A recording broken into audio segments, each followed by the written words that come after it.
Good morning, ladies and gentlemen. Warm greetings.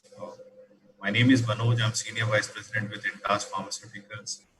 An honor and privilege to be given this opportunity to welcome all of you here this evening.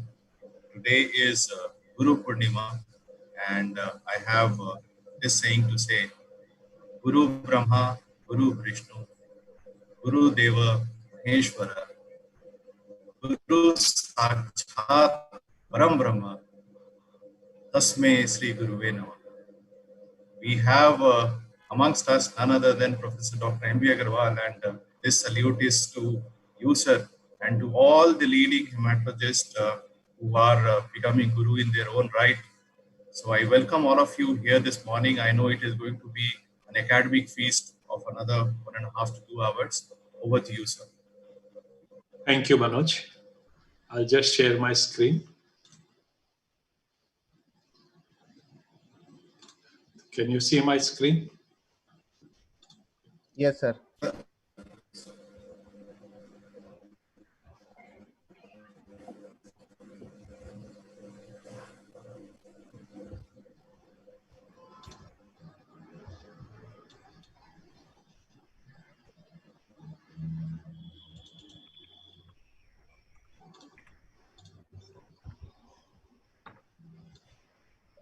So good morning to everybody and welcome to another episode of Sunday pre-lunch live webinar on behalf of Mumbai Hematology Group.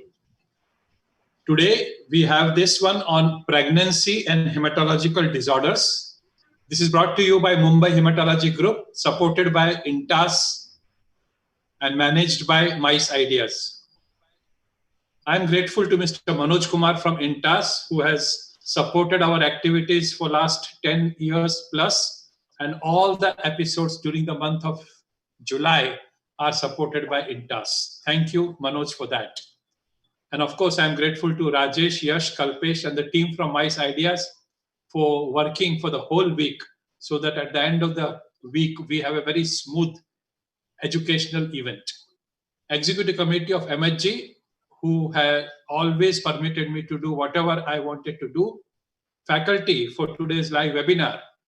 All of you have spared your Sunday morning and prepared your presentations over the last couple of weeks so that these 15-20 minutes when I'm going to speak, we will get the bird's eye view of what has happened in the field that you are covering. And lastly, all the participants who every Sunday morning, 11:30, get logged in large numbers.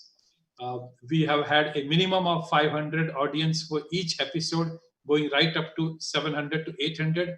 And today also we have registrations of over 500 for this episode and another 300 for all the July episodes. So thank you so much for making these events successful. As usual, we have the question box. At the right top, you have indicator where you can type your questions. Remember, at the end of all the formal presentations, we are going to have a very nice question and answer session. And that will be totally based on what you put in the question box. So don't forget to write your questions because that is the most lively part of these episodes. Feedback form is important. And again, at the right top, you have the place to give your feedback. That gives us an idea about what went wrong and what we should improve upon. Also, you will be asking us to give your certificate of attendance. It is linked with you filling the feedback form. Don't fill that, you don't get the certificate of attendance. We are honored today that this episode is chaired by none other than Brigadier Dr. Satyaranjan Das. He is my friend. He had a long inning in AFMC when we were virtually neighbors between Pune and Mumbai. I had great pleasure of going to R&R multiple times when he was there. And now, once again, he's with us near Mumbai at Pune. And he's going to chair this session. We are honored by his kind acceptance. Faculty for the day include virtually who is who in the field of hematology in this country. We have got Dr. Nidhi Jain, Dr. Riya Balika, Dr. Abhishek Dudatra, and Colonel Dr. Rajan Kapoor. And I will also be chipping in. Before I hand over the stage to Brigadier Dr. Satyaranjan Das, I'm going to take 5 minutes to introduce you to the remaining webinars which MHG and our colleagues are doing in the field of hematology and hemato-oncology in the month of July.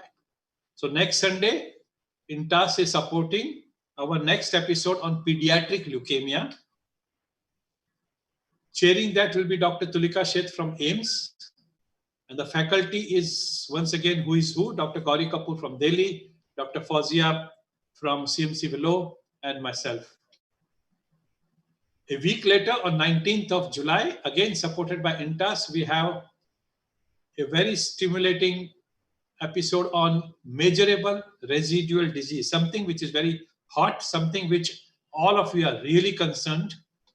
And again, this will be chaired by none other than Lieutenant General Dr. Velu Nair. And speakers are Dr. Jyoti Kotwal from Delhi, Dr. Amita Mahajan from Delhi, and myself. A week later, which is the last week of this month, we will be discussing advances in the management of follicular lymphoma. Dr. Ayaz Ahmed from Tata, Mumbai, Dr. Bhau Sahib Bagal from Tata, Mumbai, and all the way from New Zealand, our colleague and friend Dr. Niranjan Rathod and myself are the faculty for this follicular lymphoma episode. Besides this Sunday pre-lunch webinars, we have two very important webinars this month. And these are by overseas guest speakers. Dr. Andrew Y from Melbourne, Australia. And if you are in touch with Who Writes What in Blood, he's a prolific writer in the field of acute myeloblasttic leukemia. That's his domain. And for the last 20 years, he has been working on this field and holding various positions. He's very kindly consented to be our speaker to discuss FLT3 acute myeloblasttic leukemia treatment and beyond for about 30 minutes. And following that, 1 hour of very stimulating discussion on the questions that you have been sending, which you want him to answer. All of you who have been listening to me today, I request you to send an email either to me or the event manager with toughest possible difficulties that you have felt in the field of AML for him to answer. And to tell you who he is, Dr. Andrew Y is professor, hematology, and medical researcher in Alfred Hospital, Melbourne, Australia. He has been AML Working Party chairman for the Australia Leukemia Lymphoma Group since 11 years. He conducts clinical and translational AML research in collaboration with Monash University, Melbourne. He joined the Alfred Hospital way back in 2008, and he has led the AML program as principal investigator for various researches. And look at this, he's authored over 100 publications in peer-reviewed journal. I have enjoyed reading him in blood. And lastly, but not the least, our own Dr. Nupur Raje from Boston. The authority on multiple myeloma is brought to us by my friend Ajay Bapna, who's director and head department of medical oncology in Jaipur at Bhagwan Mahavir Cancer Hospital Research Center. Once again, this is supported by INTAS, managed by MICE. This will be on Friday, 17th of July. So 11th of July, AML, 17th of July, multiple myeloma. This will be again in the evening. And for that, Dr. Ajay Bapna is the chair. And we have speakers in the form of Dr. Nupur Raje, Dr. Manju Sengar. The question and answer session will be conducted by Dr. Upendra Sharma. And once again, I request you, you can forward your questions right from now onwards to Ajay, to me, to Kalpesh, anybody. The link between us and you is MICE Ideas. And these are the two contact details. Kalpesh@miceideas.in. About half an hour back, we got an email from a colleague of ours that she has not been getting any circulars. Well, we are sorry for that, but it's very simple. Just send your email to this gentleman at this number and tell him to permanently keep you on the records. and you will be bombarded by all the details by him. And of course, this is his mobile number, 9601 608846.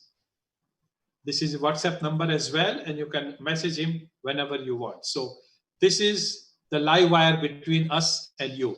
Kalpesh@miceideas.in, 9601 608846. Whichever diary you use for all your private contacts, please keep these two if you have anything to do with hematology. Guru Purnima. Yes, Manoj talked about it. Today is the day of Guru Purnima. All of you have sent your wishes to me, and I wish my gurus from whom I learned hematology. And if I feel that I can teach hematology, it is because of my gurus. Well, thank you so much for giving this opportunity to me to speak to you for 10 minutes. And now I hand over the platform to my great friend who is chairing this session, Brigadier Dr. Satyaranjan Das, Professor and Head, Pediatric and Clinical Hematology at Command Hospital and AFMC Pune. Formerly, he was Professor and Head Department of Clinical Hematology and Stem Cell Transplantation at Army Hospital, RNR, New Delhi. So, Satyaranjan Das, it's all to you now. Sir, thank you very much, sir. I hope I am audible, sir. Yes. Sir, again, my regards to you as my teacher, sir, on the Guru Purnima, sir. Thank you very much. I'll just share my screen, sir.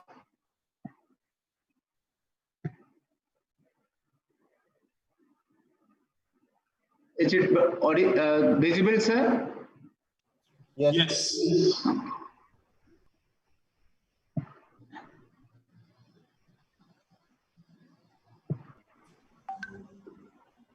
Wonderful. Go ahead. Good morning, ladies and gentlemen. At the onset, I want to tell everybody, I want to pray for their good health and stay safe during this corona pandemic. And I want to pay my gratitude and my respect for MB Agrawal, sir, who has given me this opportunity. And today in Guru Purnima, I also pay my regards to him. Sir, you have been a teacher to all hematologists in this country. Coming to the subject, today is pregnancy and hematological disorder. It is a very common consultation, comes to us day in and out. There are two types of patients who we encounter. One is a already known patient of hematological disorder, once gets pregnant, and then the team along with the obstetrics and hematologist has to manage such a patient. The other kind of patient comes like they are otherwise normal. During the pregnancy, they develop some hematological disorders. Out of them, the most common is anemia, and we know that more than 80% of the ladies of our country suffer from anemia. Those who are even non-anemic, they become anemic during the pregnancy. That is because of physiological demand.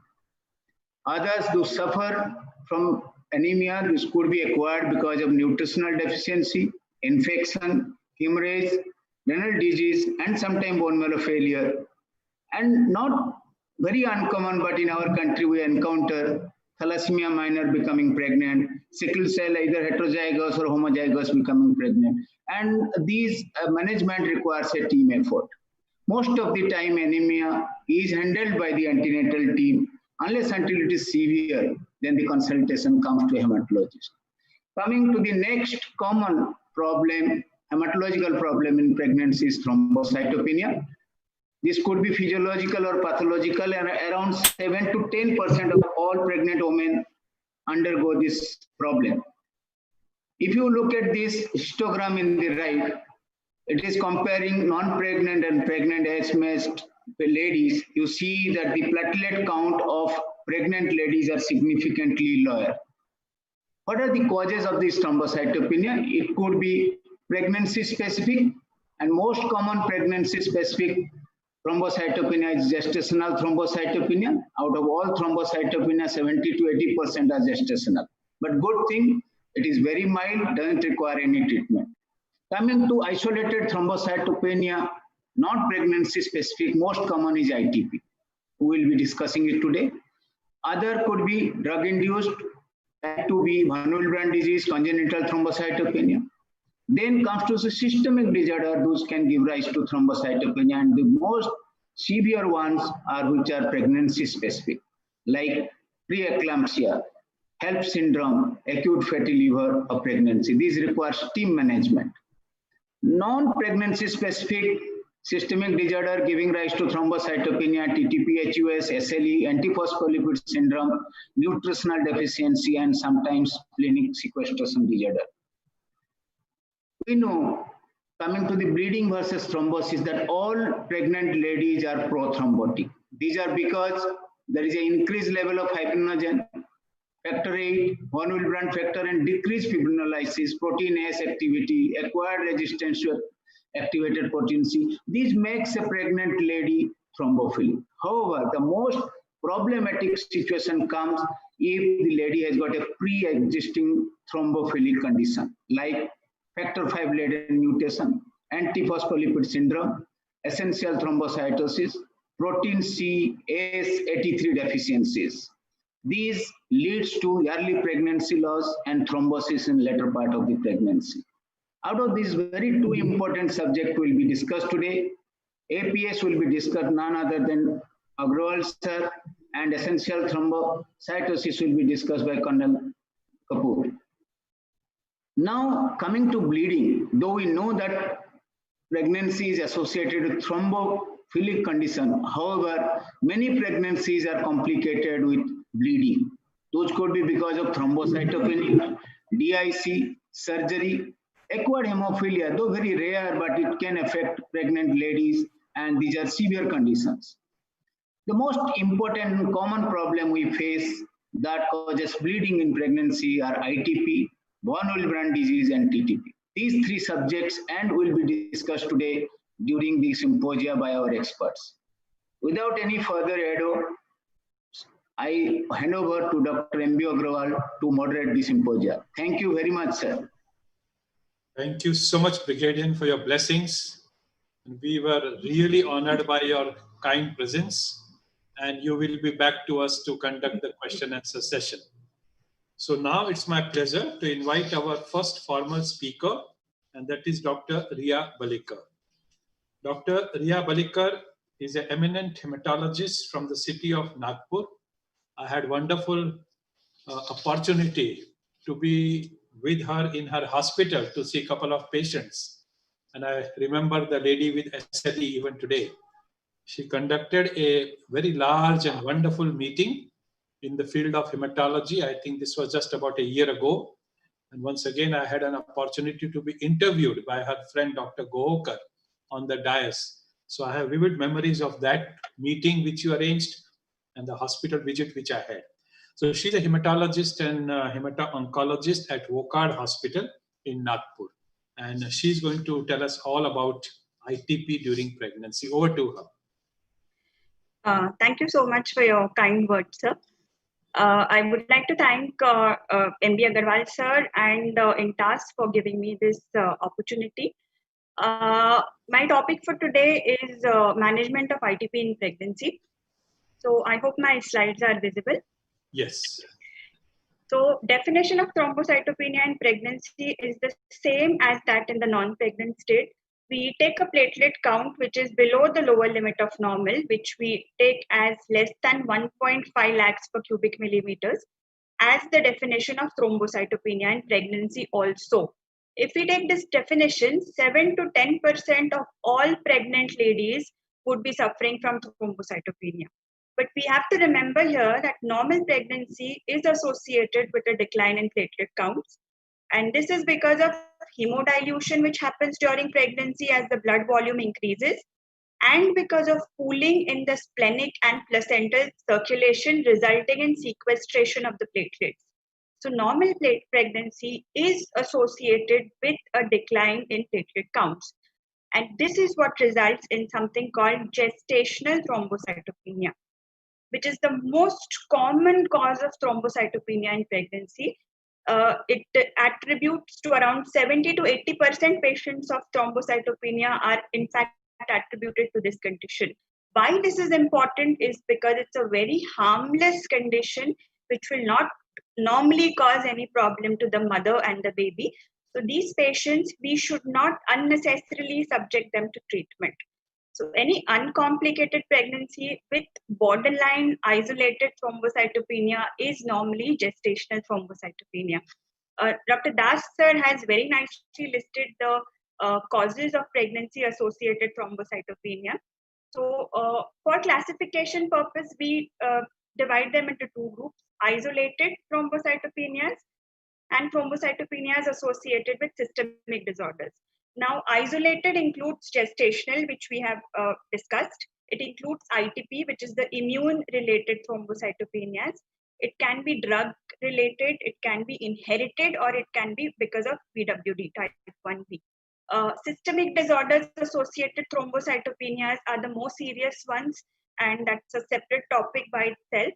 But it is very important to keep these in mind, and especially when a patient who is not very well, who has other problems apart from thrombocytopenia, these conditions should be ruled out, because delay in diagnosis can cost the pregnant lady her life. Now, when we look at the relative incidences of thrombocytopenias in pregnancy, maximum is gestational. ITP attributes is attributed in 1 to 5% of the cases with thrombocytopenia.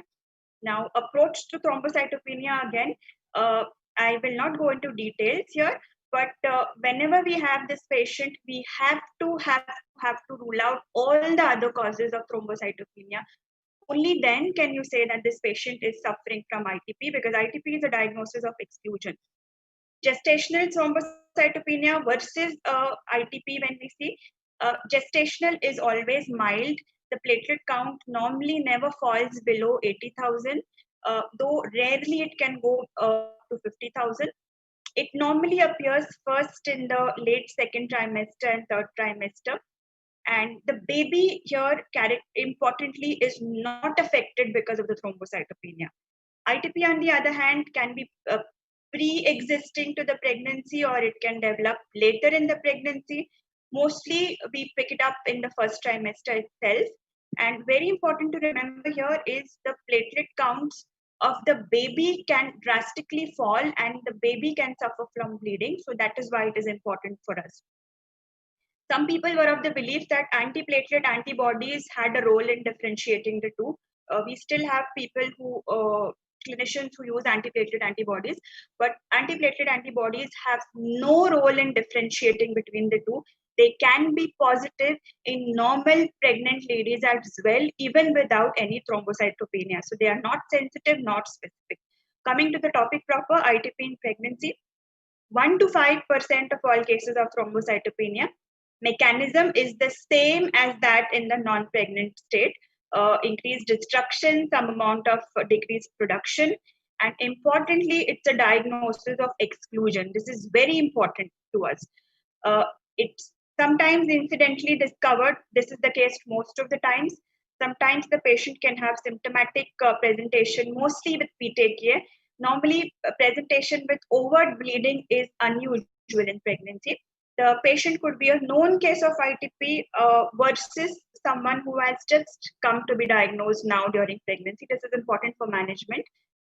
Mandatory investigations whenever this patient comes to us. CBC with a peripheral smear examination is the most important test. A good quality peripheral smear examination. We have to rule out the presence of schistocytes here, and also large platelets and pseudothrombocytopenia. Liver function test is something I routinely do, along with a thyroid function test, anti-nuclear antibody, and viral screening for HIV, hepatitis B and C. I do this routinely in all my pregnant patients with thrombocytopenia. Other investigations, depending on what the situation demands, we could do a direct Coombs test. I will do it if there is any evidence of hemolysis or the anemia is disproportionate to the degree of what is expected in the pregnant state. This is important to rule out Evans syndrome. And why this is important, especially in pregnancy, is 30% of patients with Evans have a lupus anticoagulant which is positive. And this is very, very important in the management of the patient, as Dr. M.B. Agarwal, sir, will be taking up this topic later. So important to do a DCT if you have suspicion, lupus anticoagulant. And sometimes you also need to do the immunoglobulin levels and the von Willebrand testing if the patient is refractory to your management and you are thinking of other causes. Now, role of bone marrow aspiration biopsy in a pregnant lady, it's a little inhuman to subject a pregnant lady to a bone marrow, apart from the fact that there can be some complications as well. So I routinely do not do it unless I have a strong doubt that it could be something else like a leukemia, or if my patient is not responding to the standard line of therapy, or if I have planned a splenectomy. When to treat. Now, there are different schools of thought here, but what I like to follow is a platelet count less than 30,000. However, the ASH recommendations say that in the first trimester, even a platelet count of 10,000 need not be treated. Only if it goes below 10,000, that is when you initiate your therapy. But I follow a target of 30,000, which is the same as that in the non-pregnant state. Any associated bleeding, and important is planned intervention or delivery. Suppose I want to do some procedure on the lady, like CVS. This is something I would really, really avoid. But if it's needed, or when I am contemplating delivery, the lady is near term, that is when I would typically treat this patient and keep a platelet more than 50,000. First line therapy in pregnancy, we have IVIG. Dose of IVIG is normally 1 gram per kg is what is given. We can go up to 2 grams per kg, 2 divided doses. Steroids oral are to be preferred over IV. IV used only in severe cases when there is no response to oral therapy. Another school of thought says that if there is no response to IVIG and steroids, or only steroids, you can combine IVIG with steroids to get a better response. Now, effect of steroids on the mother, we know. Even short-term use of steroids in the mother can cause hyperglycemia. It can precipitate preeclampsia, amongst other problems. And for the baby, it can result in preterm delivery. There is also data saying that exposure to steroids can result in congenital anomalies, most importantly, orofacial clefts. So the lesser the exposure to steroids during pregnancy, the better. This is important. Why? Because we have a tendency, the gynecologists, when they send the patients to us with a platelet count of 70,000, they panic. And to relieve their panic, sometimes we do start the patient on unnecessary treatment. So this should, as far as possible, be avoided unless it is really needed. Steroid, the dose of steroids, again, there are two schools of thought. One says high dose steroids, 1 mg per kg, taper it, and then put the lady on maintenance till the platelet is more than 50,000. Then you again start tapering the dose and stop the steroids completely. Another school of thought says 20 to 30 mg per day for 10 days is sufficient, and you give it when the patient is near term. Role of Rituximab avoided, because as we know, the long-term efficacy of this MAB in ITP is very low. And in addition, it causes neonatal B cell depletion. So I would avoid Rituximab in pregnancy. Cyclophosphamide, MMF, Vinca, and Danazol are drugs which are category X. They are contraindicated in pregnancy because they are known to cause teratogenic effects in the fetus. TPO agonists, till recently, there was absolutely no data available to say whether Romiflostim and L-Trombopag could be used in the pregnant lady. But of late, there are some isolated case reports, and I came across this article, which is actually a multi-center observational study, which was published in Blood, November 2019, where they have studied 13 patients, 13, who have received L-Trombopag or Romiflostim, and they have found that short-term use of this, short-term is when we are just contemplating delivery and the platelet count is just not increasing. So maybe a 7-day course or a 14-day course, has not been associated to cause any major side effects in the baby. So off-label, some people are using it. And we also have another study of 8 patients with Thromboembolic, all of whom had a rise in platelet counts and no significant adverse events as far as the baby is concerned. But again, it is not recommended. Splenectomy is something that we resort to when everything else fails, and it is the same for pregnancy. Failure of standard therapy, drug intolerance are indications for splenectomy. The timing is second trimester, when the baby will not be affected by the anesthesia or the procedure, and the uterus wouldn't be so big enough to interfere with your field. Laparoscopic splenectomy is what is to be preferred, and bone marrow testing prior to splenectomy has to be done to confirm that you're dealing with ITP. Now, azathioprine, though it does cause some immune and hematological impairment in the fetus, but it has been found safe in renal transplant pregnant patients. So extrapolating that data to hematological patients, we do use azathioprine, but never in the first trimester. Starting late second and third trimester. This is one drug which is category D, but which is still used sometimes to tide over the crisis. Now, when we look at the FDA pregnancy categories, there is category A, which is all drugs which are absolutely safe, B, which is mostly safe, C, which is they can have some adverse effects in the fetus, D, again, the benefit is slightly more than the risk, and category X is the group of drugs which are teratogenic. So, category A and B, yes. Category X is absolute no. Category D also is mostly no. Category C are drugs that I would avoid. This is the classification of drugs. Now, anti-D is one drug that I did not mention because I would personally not use it because it causes hemolysis, but there are isolated case reports that anti-D is safe in most of the pregnancies. So again, first line, what is recommended everywhere is steroids with or without IVIG. And splenectomy, again, azathioprine. The other drugs I would really use with caution or avoid if possible. Now, ASH and the British committee have a different set of guidelines as far as management of pregnancy is concerned. But to summarize, and what I would use, I would treat any pregnant lady with a platelet count of less than 30,000, irrespective of the trimester. If in the first trimester, the lady is not responding and her platelet count is between 10 to 30, I would maybe keep her under observation. It is towards term, that is towards around 34 weeks, that I would maybe, make my treatment more aggressive.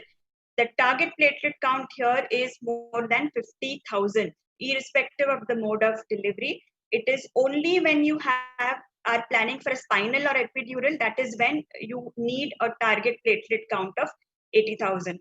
How often do I monitor? It is monthly or once in 2 months if the platelet counts are stable. But towards 24 weeks, I will make it once in 2 weeks, and then I will make it weekly. Now, mode of delivery again, the presence or absence of ITP itself and the extent of the thrombocytopenia are not indications for LSCS or cesarean section. We have to solely rely on the obstetric indication, whether we will go ahead with a vaginal delivery or a cesarean section. The target platelet count is 50,000 in either case. If you are using a spinal or epidural, again, it is 80,000. Management of the neonate is very, very, very important in ITP because neonatal thrombocytopenia is common. It is seen in 5 to 10% of pregnant patients with thrombocytopenia or ITP. And the risk of intraventricular hemorrhage is real. It is 0.5 to 1.5%. And the child can either die because of this IVH or can have permanent neurological impairment. This is the incidence. If the baby's platelet count is less than 50,000, 10% of neonates fall in this category, and 5% of neonates would have a platelet count less than 20,000. How can we avoid bleeding? Answer is simple. Avoid interventions which can cause bleeding, like avoid forceps, vacuum, any fetal scalp blood sampling or electrodes, and percutaneous umbilical cord sampling again should be avoided. Now, what are the predictors of neonatal thrombocytopenia? Is it the maternal platelet count? Is it the response of the mother to therapy? Is it the drugs that the lady has received? Is it the antiplatelet antibody titers? The answer is no. Just one thing can predict whether your baby will be having neonatal thrombocytopenia, and that is the outcome of the previous pregnancy. The previous baby's platelet count is the only predictor whether this baby would be in for any complications. Anything else, even a mother who is in remission, who has a platelet count of 2 lakh, can still have a baby with neonatal thrombocytopenia. So the answer to this is simple. You have to monitor the baby at birth. We do the platelet count. We repeat it on day 3. If low, daily repeat till day 5 and 7. If day 3 platelet count again is normal, there is no need to repeat the platelet count. And any platelet count less than 50,000, the cranial USG of the fetus of the infant is very important. And again, no IM injections. Most importantly, vitamin K till you have confirmed that the platelet count has normalized. And sometimes it can take weeks for the platelet count to normalize in the baby. Treatment of neonatal thrombocytopenia, IVIG and platelet transfusion if the baby has a platelet count of less than 30,000, or if there are any other risk factors for bleeding or active bleeding. Only IVIG if the platelet count is less than 50,000. We avoid steroids because steroids, as we know, can result in neonatal sepsis. So to summarize my topic, management of ITP in pregnancy can be very complex and challenging. Diagnosis of exclusion, avoid overtreatment, steroids, IVIG, splenectomy, standard modes of care. Azathioprine can be used. No data on romiflostim and Revolade. Mode of delivery purely based on your obstetric indications. Optimal platelet count 50,000, epidural 80,000. Neonatal thrombocytopenia can be a nightmare, so it has to be predicted and it has to be managed appropriately. Thank you very, very much. And I would like to wish all my senior colleagues a very happy Guru Purnima, and especially MD Agarwal sir, who has been tirelessly training us and teaching us throughout. Thank you very, very much. Thank you, Ria, for that wonderful presentation. I'm sure that my care of ITP in pregnancy will be much better from tomorrow. Thank you for that. And we will have lots of questions for you during the QA session. We move on to another very young dynamic hematologist now from Ahmedabad, and that is Dr. Nidhi Jain. She's consultant hematologist and bone marrow transplant physician at the prestigious Zydus Hospital. Willebrand disease is the commonest bleeding disorder. She is going to teach us all about how she manages a bleeding or a mother with Willebrand disease. Over to Nidhi. Thank you, sir. Am I audible? Yes. Yeah.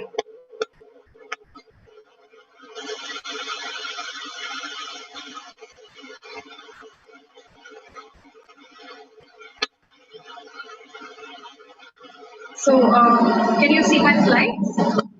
No, not yet.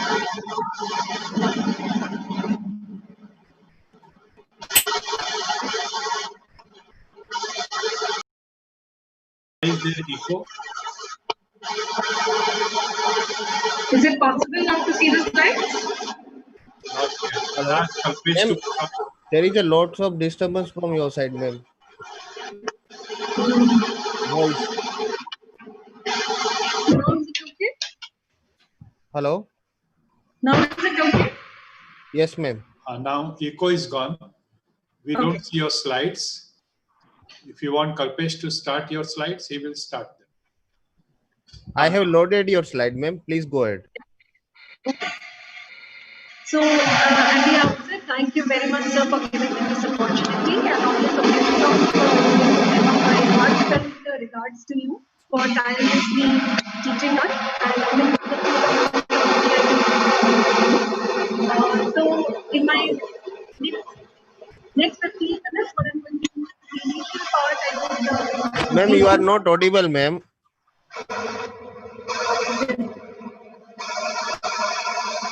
Somehow there is a lot of echo. Let me speak to her. You can start your presentation, sir, if you mind. Don't mind. Is it better now? No, ma'am. Sir, can we have your presentation first, sir? You want me to do that way? Yes, sir. Yes, sir. I will talk to her side by side. All right, Nidhi, Kalpesh will help you out. Till that time, I'll finish my presentation.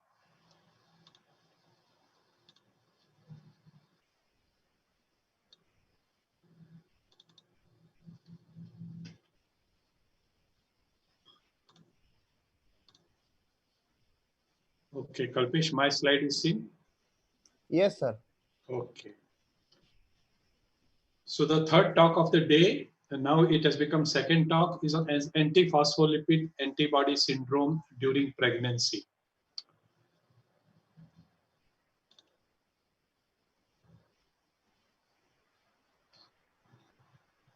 So antiphospholipid syndrome, let me tell you certain abbreviations that I'm going to use today. APS, antiphospholipid syndrome. APL, antiphospholipid antibodies. ACA, anticardiolipid antibodies. Anti-beta 2 GP1 is anti-beta 2 glycoprotein 1 antibody. LA, lupus anticoagulant. TAPS is thrombotic APS. CAPS is catastrophic APS. OPS is the subject for discussion today, is obstetric APS. LDA, I'll be using this term for low dose aspirin. And LMWH, of course, everyone is aware, LMW heparin. I owe a lot to Professor Graham Hughes, who is the head of London Lupus Centre, London Bridge Hospital, London.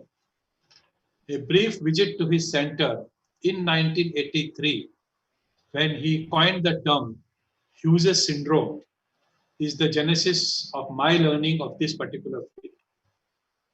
I also owe a lot to my friend Dr. Chandra Vishwanathan. 1983, she was in pathology of LTMG hospital where I was on the clinical site. And it is her enthusiasm in setting up a couple of simple tests to diagnose antiphospholipid syndrome that we could work and learn about this entity. And also thank the gynec department of LTMG hospital, and not one, but virtually all the consultants. At that time, it wasn't very clear what exactly this syndrome is, but they permitted us to do whatever we wanted with those mothers. We, as a result of that interest in this field, run a separate outdoor for antiphospholipid syndrome.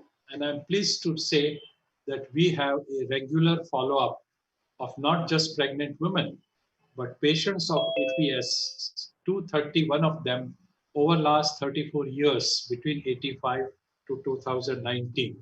And that is the rich material which has taught us what exactly this syndrome is. This is a data from Lupus Clinic of UK. One, it tells you that this is a disease of young people. The peak effect is around 30. So anywhere from 20 onwards, right up to 50 is the peak effect, and the peak is between 30 and 40. If you look at the men, they are small in number. If you look at the women, they are largest in number. This is the commonest acquired prothrombotic disorder. So you need to know everything about it. The presentation of a patient could be as simple as migraine. Migraine is a very common entity. I'm not saying that each case of migraine you should do lab workup for antiphospholipid syndrome, but the drop of hat, if you suspect APS, the migraine has to be correlated with it. It's a disease which affects the arteries and the veins. It blocks them.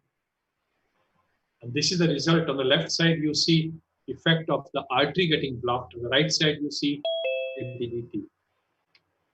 I'm going to show you a few pictures of how subtle the DVT can be And this is thrombosis of the subdermal vessels, not DVT, subdermal vessels, producing what we call livido reticularis. Both the pictures, left and the right. And the same thing again, livido reticularis due to subdermal vessels getting choked due to clots. This is extensive livido reticularis in a middle-aged person. When the veins are choked to a great extent, like femoral and the iliac, besides edema, you can virtually start getting venous gangrene, as this gentleman had. And of course, when the arteries are choked, you can have fingertip gangrene, and this can keep worsening with time. Again, the sign can be so subtle that this person did not know, and his doctor did not know, that this is an ischemic ulcer and damage to the tip of his finger. And this is the tip of the toe. It looked like a local problem, but it was a vascular ischemia. And this, of course, is the frank gangrene of 2 toes.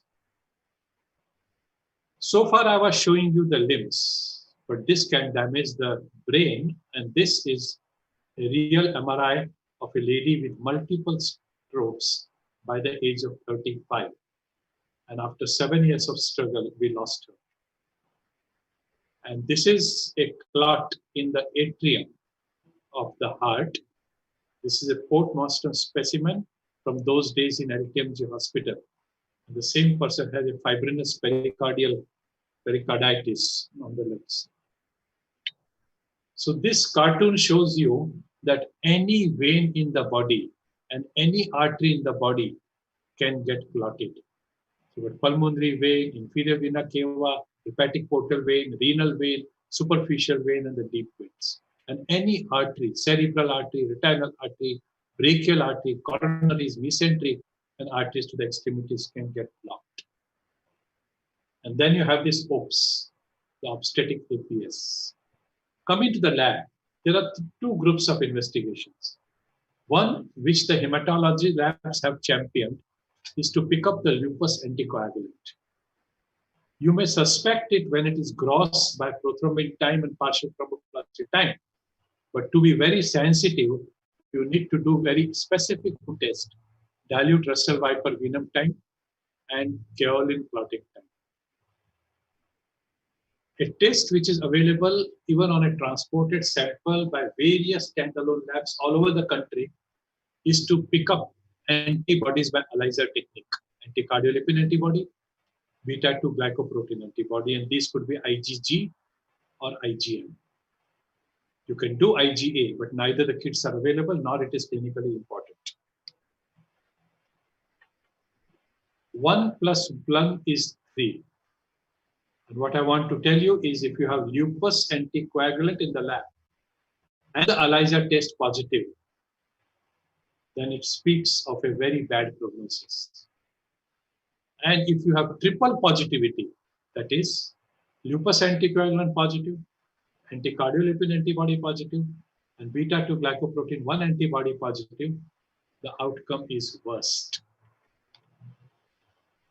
Because there is an entity like transient antibodies and transient lupus anticoagulant, and which could be due to various drugs and simple infections, you need to repeat this test after 12 weeks in all the patients to diagnose a lifelong permanent APS.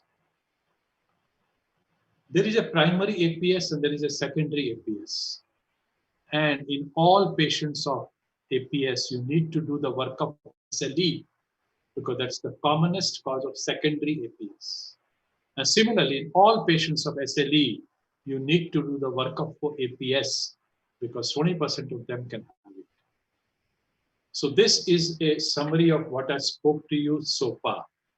Clinical picture of ischemia or clinical picture of what happens in OPS, which we still have to see.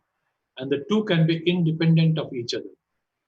A mother can have OPS years after years after years without anything happening to her veins and arteries. And a woman can have, right up to death, anything affecting her vein and artery and may have no obstetric complications whatsoever. So thrombosis and recurrent pregnancy loss with lupus anticoagulant, anticardiolipin antibody, beta-2 glycoprotein antibody, one or more come to the diagnosis of antiphospholipid syndrome. You need a lab finding, you need a clinical finding.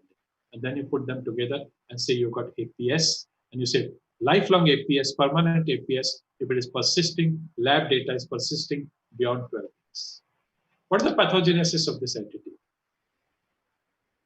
There is a genetic predisposition. And there are environmental factors, the smoking being the biggest. All patients of APS have to forget anything like if there is something called cigarette or bidi. Then there is a second hit, which is a trigger. Stress. A woman may be stable, and under stressful condition, she precipitates a thrombosis. Trauma, including surgery, including cesarean section, and infections.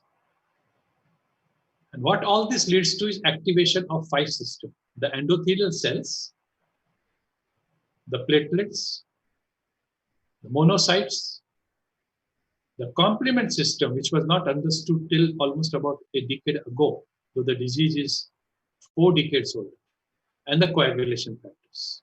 And thrombi occur due to all of these, or any one of these. The protein C system and the fibrinolysis are also affected. So there's impaired protein C and there's impaired fibrinolysis. And a pregnant woman who is losing her babies or has other complications, there is an antitrophoblast associated annexin antibody, and to be precise, annexin 5. So trophoblast, all the tissues in the body have annexin. Trophoblast has specifically annexin 5, and these antibody act against that, leading to death of trophoblastic tissue.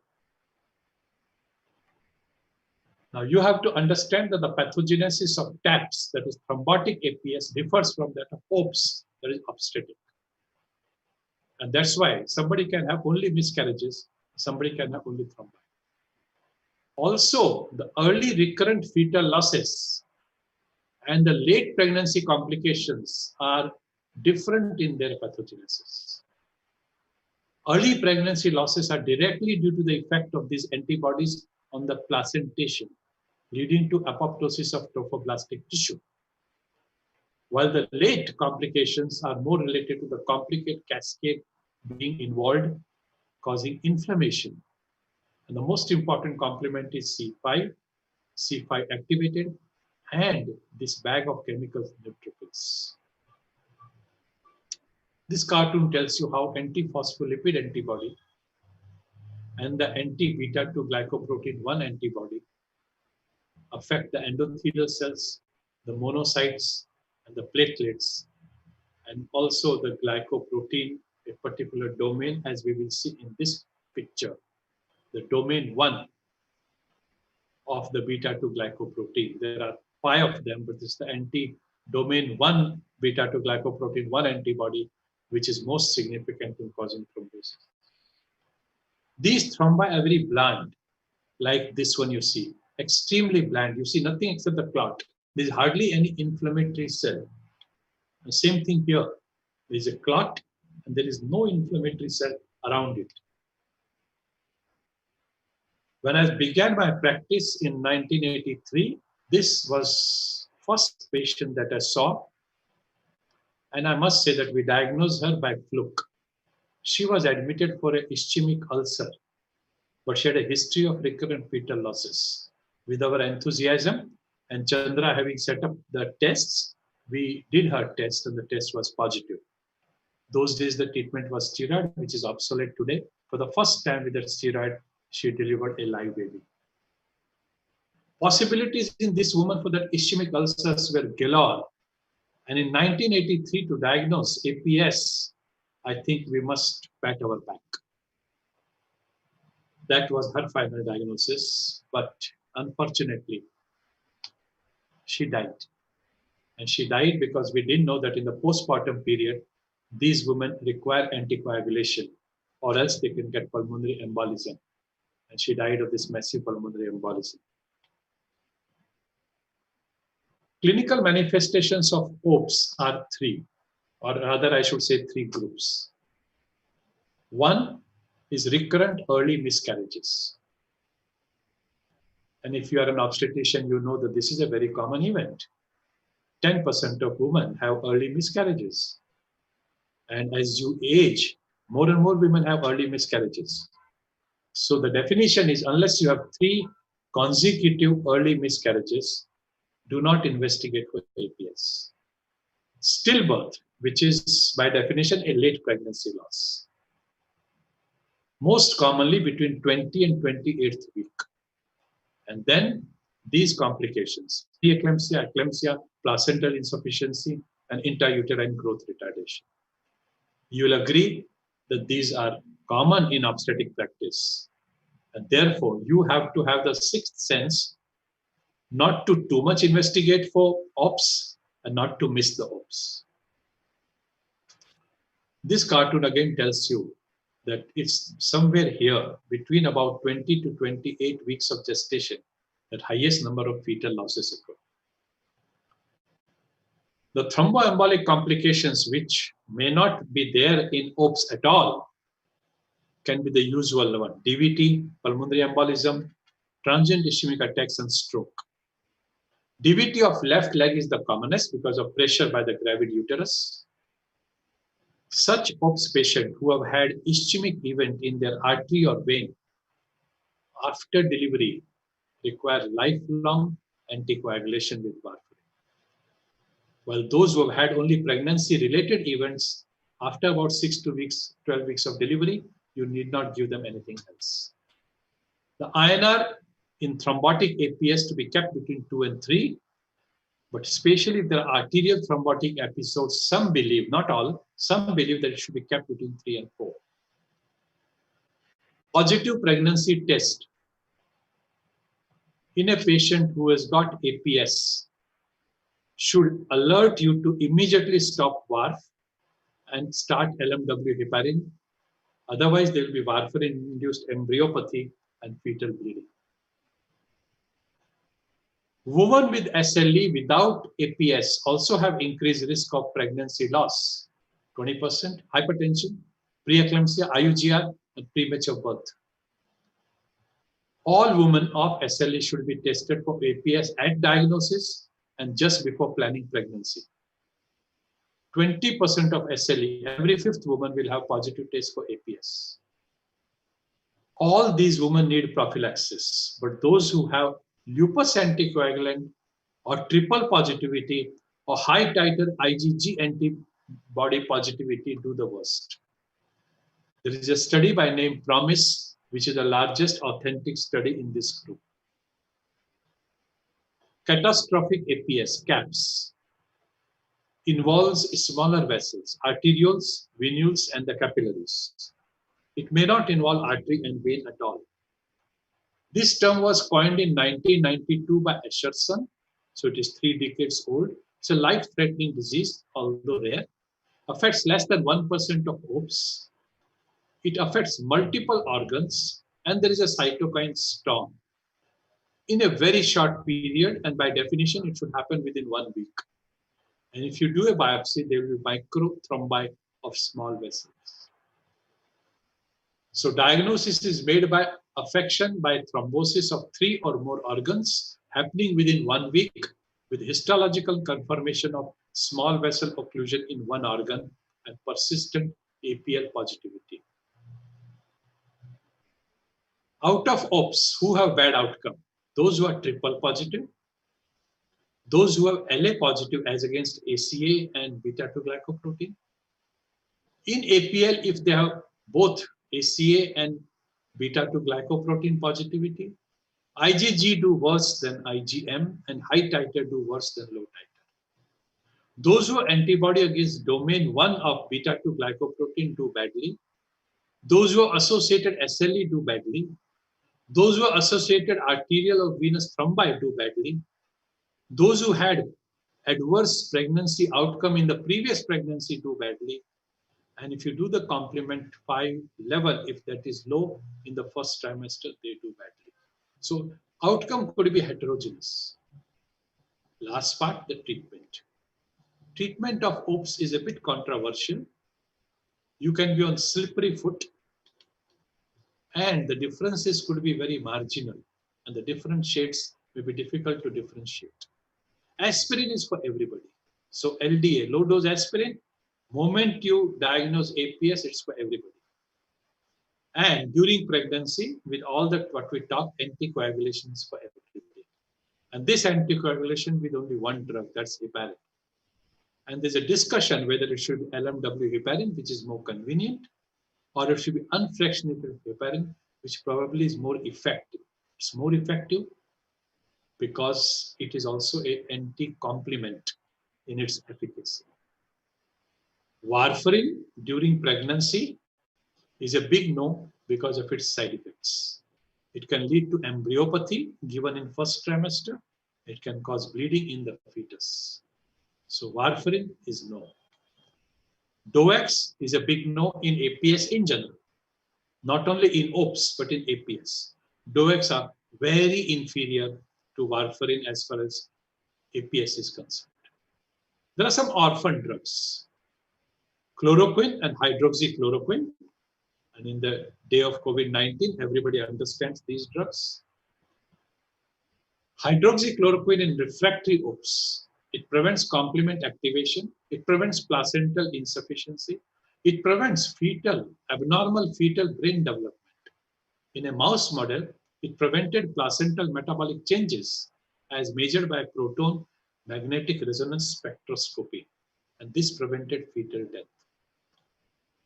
These are certain studies. In 2015, McKinnon, and 2016, CSIA.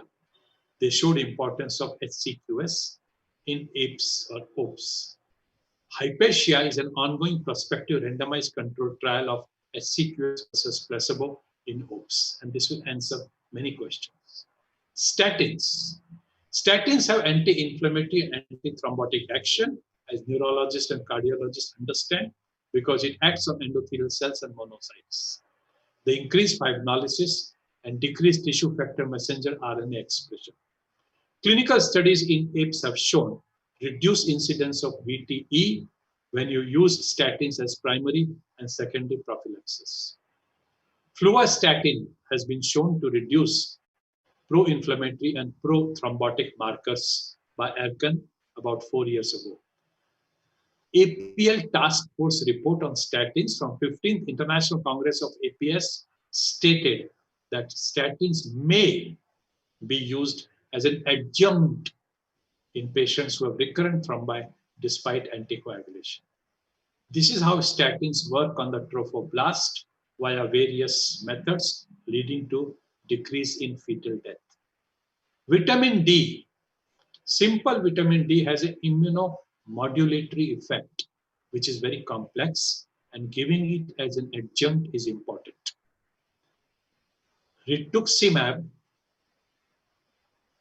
especially for CAPS and also for some other indications. So effective treatment of ITP and autoimmune hemolytic anemia, if they are there in patient of OPS. It helps some other manifestations of OPS as well, especially skin ulcer. The non-criteria manifestation of APS also benefit, and it is life-saving for CAPS. And there is a CAPS registry where rituximab has been shown with a recovery rate of 75% from acute episodes. Last drug, eculizumab, Soliris, known for its efficacy in PNH. We talked about complement and its activity in the etiopathogenesis of HIP. So it's not very difficult to understand that eculizumab could be effective. And there's a phase 2 trial on in patients, especially if they had TMA, the thrombotic microangiopathy, and over 80 patients are already enrolled. Asymptomatic patient, that means a pregnant woman who has got no fetal losses, who has got no vascular events, but the lab test is positive. Does she require a prophylactic therapy? So there are no clear guidelines. If they are triple positive, they must receive low-dose aspirin minimum. But low-dose aspirin only protects against arterial events and not venous. And therefore, at least in high-risk situation, both LDA and heparin are indicated. And these high-risk situations include hospitalization, surgery, infections, and delivery. These are factors which can precipitate CAPS. Estrogen-containing OC pills are a major risk factor. They should be avoided. Smoking should be strongly discouraged. In a SLE patient with secondary APS, there are 3 findings which are forerunner for thrombosis: hypertension, proteinuria, and thrombocytopenia. And therefore, they all need prophylaxis. Mother's life has to be saved even after delivery, and therefore she has to be cared after delivery. In the postpartum period, she is the highest risk of both VTE and ischemic stroke. And this is more than a woman of hereditary thrombophilia and in woman who has negative thrombophilia screen. And therefore, all patients of OPS, whatever complication or no complication during pregnancy, must receive anticoagulation for 6 to 12 weeks after delivery. In a very, very low profile case, you may use only LDA. Lastly, subsequent pregnancies must be treated with both LDA and LMW heparin, and even then the outcomes are not the best. Because these women will be on warfarin for the rest of their life, they must purchase this equipment for auto testing at home. Baby must never be forgotten. Anticardiolipin antibody and beta-2-glycoprotein antibody actively get transported across the placenta. Interestingly, children with mothers of OPS have been shown to de novo synthesize beta-2-glycoprotein 1 antibody. And this is alarming. Sleep disorders to the tune of 30%, learning disabilities to the tune of 20%, and epilepsy to the tune of 10% have been strikingly common in the babies of mothers with OPS. And some of these children needed special education for extra learning support. I summarize my talk by saying that management of OPS requires LDA and LMWH both. Unfractionated heparin is preferred by some. Dose of LMW heparin may be prophylactic, intermediate, or therapeutic depending upon the clinical event. SCQ, statins, and vitamin D are important for recurrent late pregnancy losses. Severe treatment-resistant cases and CAPS require steroids, IV gamma globulin, plasma exchange, rituximab, eculizumab, or even cyclophosphamide. Post-delivery anticoagulation for 6 to 12 weeks is a must. The good news is that the results with all these are fascinating. In the Lupus clinic, professor showed that from 1960 to 2020, the fetal outcome improved from 19% to 85%. A great success story. Patient education is very important because it's a lifelong disease. You need to sit and counsel them. Summary: OPS is the commonest acquired prothrombotic disorder leading to thrombosis and pregnancy morbidity. Pathophysiology is relatively better understood and many processes are involved. There's a distinct role of domain 1 specific anti-beta-2-glycoprotein 1. Obstetric APS causes multiple first trimester miscarriages, and this has entirely different pathogenesis leading to damage to trophoblast. Diagnosis is a combination of lab plus clinical findings. Autoimmune nature of APS is beyond doubt. However, anticoagulation and aspirin are the mainstay of management. Immunomodulation and immunosuppression are not the treatment of choice except in secondary APS or in CAPS. CAPS is a rare life-threatening variant of OPS with over 50% mortality despite everything that I spoke to you. DOACs are not needed, not recommended for APES in 2020. They are inferior to warfarin. And there is evolving role of SCQs, statins, rituximab, eculizumab, and other experimental therapies. I hope I've made APS relatively simple for a student to understand. But thank you very much for giving me this opportunity. And now, Kalpesh, can we go back to Nidhi? Yes, sir. So Yes, let's have the pleasure of listening to Dr. Nidhi, as her subject is von Willebrand disease. So am I audible now? Yes, without echo. Okay. Sorry, apologies for that technical problem. So in the first half of my talk, I would be giving just a rapid overview about von Willebrand disease, and the next half I would be talking the specific thing about managing VWD in pregnancy. So if we go into the history, it was in 1926 that Professor Eric A. von Willebrand from Finland, he recognized and he observed the bleeding episodes that he observed in members of family from an island in the Gulf of Bothnia. And this was the first time that this entity came to be known. Next slide. So von Willebrand disease, it is an autosomally inherited most common bleeding disorder. Now this most common bleeding disorder is as per the Western literature, and where the prevalence has been ranging from 0.01 to 1.3%. This is based upon the population-based studies. And after doing random lab screening, it was found that 0.01 to 1% of the population had VWF, low VWF level, but out of them, only 0.1 to 1% had symptomatic VWD disease. It is caused due to genetic defect leading to either a deficiency or dysfunctional von Willebrand factor. And there are 3 types about which I'll be talking later on. It affects both males and females from all racial backgrounds, but women with VWD, they are more symptomatic than men, and that is because they come to notice because of heavy menstrual bleeding and childbirth related issues. Next slide. Next slide. Yeah, so if we talk about the Indian scenario, as per the HFI annual report of 2019 data, wherein 21,824 patients of bleeding disorders were reported, out of them, only 676 patients were diagnosed to have von Willebrand disease. Now, why is this variation between the Western literature and the Indian literature? And I guess it is because of significantly low diagnosis rate in our country. And the problem why we have a low diagnosis rate, that is because most of the laboratories in the remote parts of the country, they have no facilities for VWD related investigations. Most of the Indian studies, they are hospital-based study, and we do not have large epidemiological studies conducted in order to find out the actual prevalence of this disease. And also, there is lack of awareness among the healthcare practitioners and unequipped laboratory. All of these contribute to low diagnosis among population and variation with the Western literature. Next slide. So looking at the role of von Willebrand factor in hemostasis, it has 2 very critical roles in hemostasis. One is in the primary hemostasis, wherein it binds to the activated platelets, the GP1B receptor of the platelet, and it stabilizes the hemostatic plug against the shear forces. That is, it helps in the primary platelet plug formation. And the second important role is in secondary hemostasis, wherein the von Willebrand factor, it acts as a carrier for factor 8. It forms a non-covalent complex with factor 8, and it stabilizes the factor 8 and decreases its clearance in the circulation. Next slide. So as the levels of von Willebrand factor decreases, there is increased chance of bleeding. Next slide. So in the normal population, the level of VWF is between 50 to 200 IU per deciliter, the mean being 100.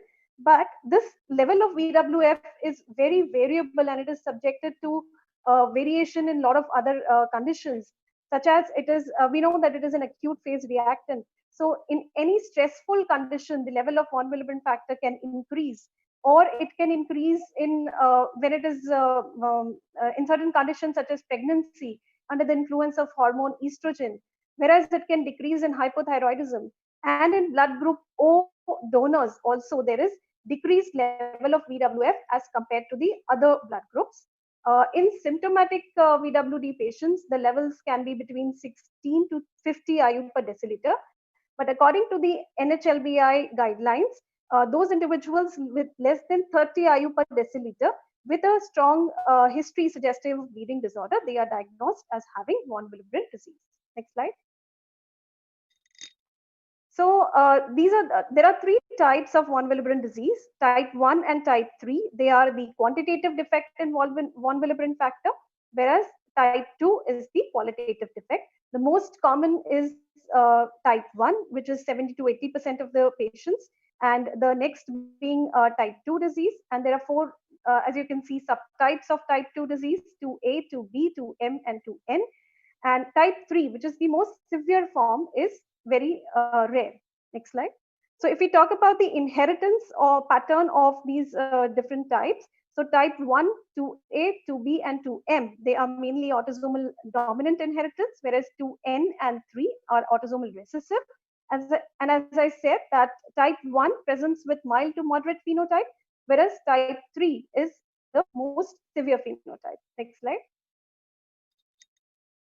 I would not go into the details of how to further subtype this von Willebrand disease in view of paucity of time. We'll come to this table later on. Next slide. So now talking about the clinical manifestation of von Willebrand disease. Now the clinical presentation varies substantially. Mainly it is characterized by mucocutaneous bleeding, but we can have patients who are lifelong asymptomatic and they may present with bleeding only after being subjected to some hemostatic challenge. On the other hand, type 3 patients can have very severe bleeding episodes, and because of the decrease in factor 8 level simultaneously, there can be very significant joint bleeding, just like hemophilia.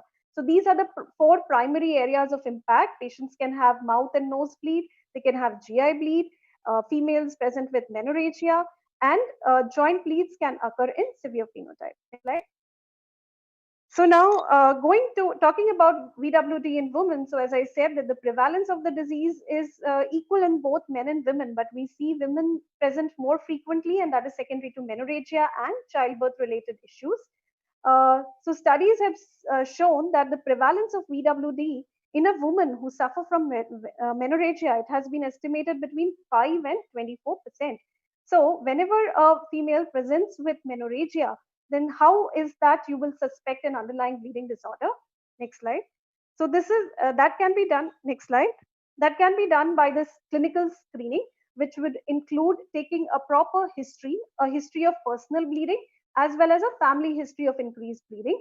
And as you can see here, if a lady is presenting with heavy menstrual bleeding since menarche and has one of the following, that is postpartum hemorrhage, surgery related bleeding, or bleeding associated with dental work, as in whenever they were exposed to certain hemostatic challenge in the past when they had increased, or they have two or more of the following conditions, that is epistaxis or frequent gum bleeding or a family history of bleeding, then they can be suspected to have an underlying bleeding disorder. Next slide. So anybody who's got a positive history of bleeding as far as the bleeding assessment tool is concerned, then they can be subjected to further investigations. And the initial investigations include getting a complete hemogram, a coagulogram, PT-APTT, fibrinogen and thrombin time, they are optional.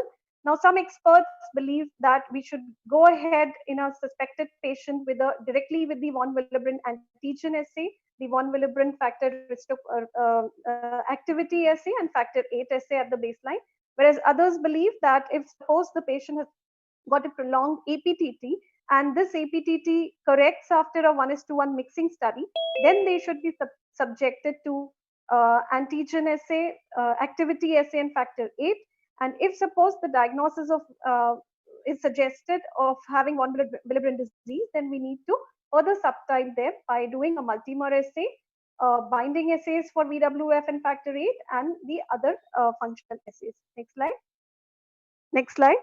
So I will not go into the complete details of this algorithm. It is very extensive, but I found it really very useful to clarify the how to come to a diagnosis of von Willebrand disease. This I have taken from UpToDate, and students can go through it in order to clear that concept regarding subtyping of VWD. Next slide.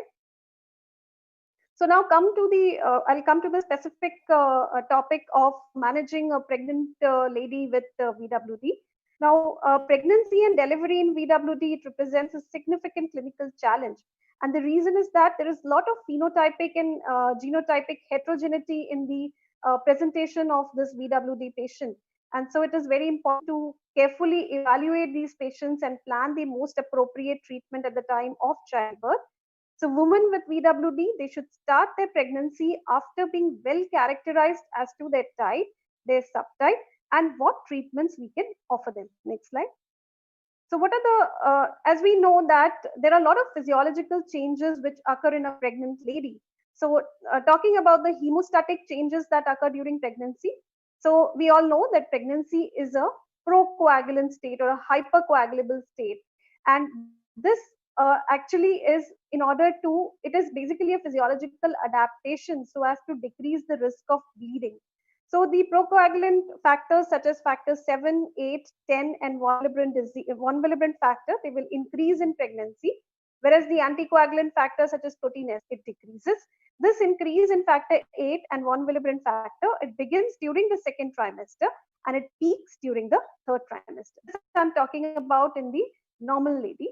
Now, if suppose a woman has VWD, then also there will be an increase in the VWF factor and the factor 8 level, but this will be depending upon what type of VWD the lady is having. It do not appear to reduce the bleeding risk to the same level as in women without VWD, but if suppose there is somebody with a mild type 1 disease or a milder type 2 disease, then the levels may increase to such an extent that they may not need any treatment.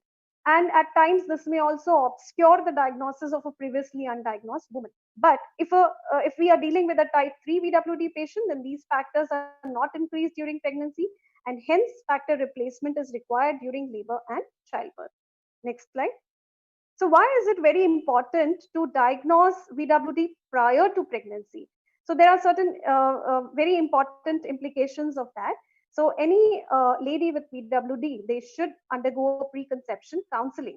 And this should include and adequately informing her that she is at increased risk of bleeding during the antepartum period and definitely during the postpartum period. They should also be they should also go for genetic counseling because it is an inherited disorder. So that is why they should understand that what is the risk of their offspring inheriting the disease. And in parents who have type 3 von Willebrand disease, they may also opt for going ahead with the prenatal diagnosis with chorionic villus sampling.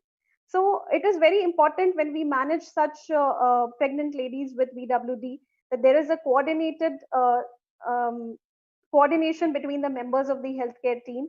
They should be managed in a multidisciplinary team which includes hematologists, obstetrician, anesthetists, neonatologists, and the blood bank. Also, one important aspect is that they should be made aware that they should not take any such drugs that can affect their hemostasis. So avoiding NSAIDs and any other drugs which will affect the platelet function is very important. And their deliveries should preferably be conducted in centers which have access to required resources such as blood bank and labs. Next slide. So what are the obstetric concerns in a woman with bleeding disorder? This is in general about the bleeding disorder. There are concerns regarding whether they are at increased risk of spontaneous abortion, what should be the mode of delivery, should epidural analgesia be used or not, what should be the operative delivery technique and the perioperative management, and what is the risk of postpartum hemorrhage and how can we manage them. Next slide. So let us go into details of this. So regarding spontaneous abortion, the literature is actually not very clear. There are few retrospective studies which have reported that they may have an increased risk of miscarriages, whereas other retrospective studies, they have shown that they are at increased risk of bleeding, but their miscarriages are not more as compared to those who do not have VWD. Next slide. So regarding obstetric analgesia, so patients with VWD, they are at increased risk of developing hematoma as a result of epidural analgesia. In type 1 VWD, if the levels are more than 50 IU per deciliter, then epidural analgesia can be considered. In type 2B, it is not recommended. In type 3, it may be used cautiously only if the patient has received factor concentrate and has a normal VWF and factor 8, which is to be documented before going ahead with this epidural analgesia. And neuraxial anesthesia should be avoided. It is recommended that the factor levels should be checked prior to even removing the epidural catheter. Next slide. Regarding the mode of delivery, now the optimal mode of delivery is also a source of controversy, but there is no specific recommendation for the same. But I think the mode of delivery should be decided on the obstetric grounds and not depending upon what type of VWD the patient is having. Now, what is the expert opinion regarding the conducting deliveries in these patients? So if the von Willebrand factor level is 50 IU per deciliter or 0.5 international unit per ml, then vaginal delivery is a safe option. Consider monitoring platelet levels in women, particularly with type 2B von Willebrand disease. Second stage of labor should not be prolonged. And because this is an inherited disease and there is a chance that the offspring can also have the same disease, so caution should be exercised while using instruments such as forceps or vacuum suction to assist the delivery. And as there are chances of intracranial hemorrhage in the infant with type 2 or type 3 von Willebrand disease. So now, during the antepartum period, as I said, that there is increased of risk of bleeding, and there are studies which has shown that these women are at increased risk of antepartum hemorrhage. Before doing any invasive procedure such as chorionic villus sampling or amniocentesis or cervical encephalage, it is important that we do a lab assay in order to check factor VIII level and the recough activity and receive appropriate prophylaxis. Next slide. So regarding PPH, now these women are definitely at increased risk of postpartum hemorrhage. There are perineal hematomas which has been reported while delivery. The risk of PPH is found to be more when the levels are below 0.5 IU per ml. Type 3 patients, they are associated with more severe bleeding. And another important thing is that even if we are covering the delivery and the peripartum period with the factor supplement replacement or other treatment modalities such as desmopressin, but still we forget that these women can have a secondary hemorrhage, secondary PPH, which can occur even 2 weeks later. And why so? Because the levels of VWF and factor VIII, which actually increase during the third trimester of pregnancy, they have a precipitous fall after delivery and they can come back to baseline level by day 14.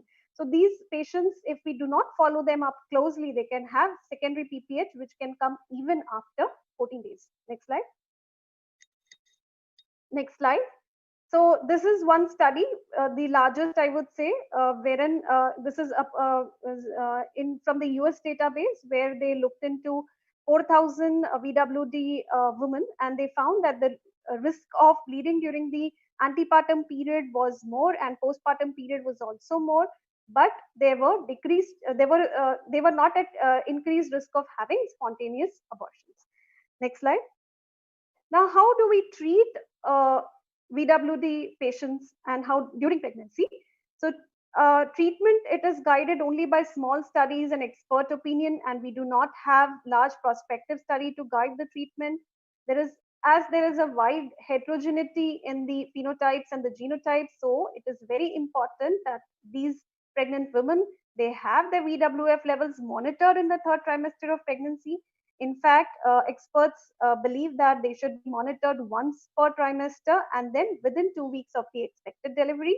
So a CBC coagulation profile, VWF antigen assay, VWF recough assay, and factor VIII levels should be measured at the time of delivery.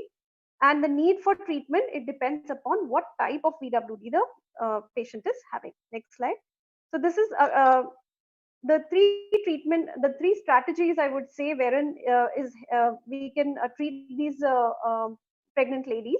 One is increasing the endogenous von Willebrand factor level in the bloodstream, which can be done by using agents such as desmopressin, which causes increase in the release of the endogenous von Willebrand factor to the circulation.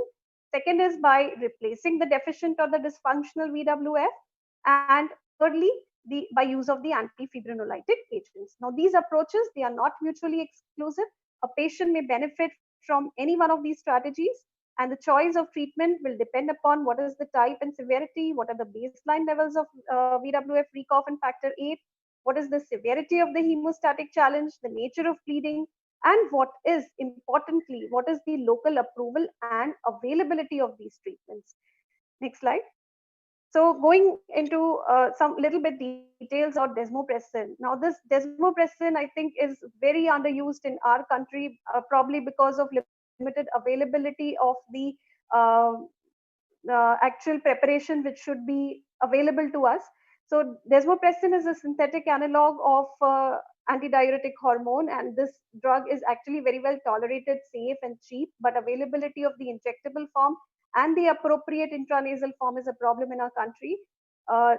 This DDAVP response is mainly dependent upon the genotype and phenotype. So in almost 70 to 80% of type 1 patients, nothing else is required. Only desmopressin will be sufficient to manage the patient. This when we give desmopressin, it will increase the circulating VWF and factor VIII level to 3 to 5 times above the basal level within 30 to 60 minutes, and a high plasma concentration can be maintained for 6 to 8 hours, but there is a risk of tachyphylaxis.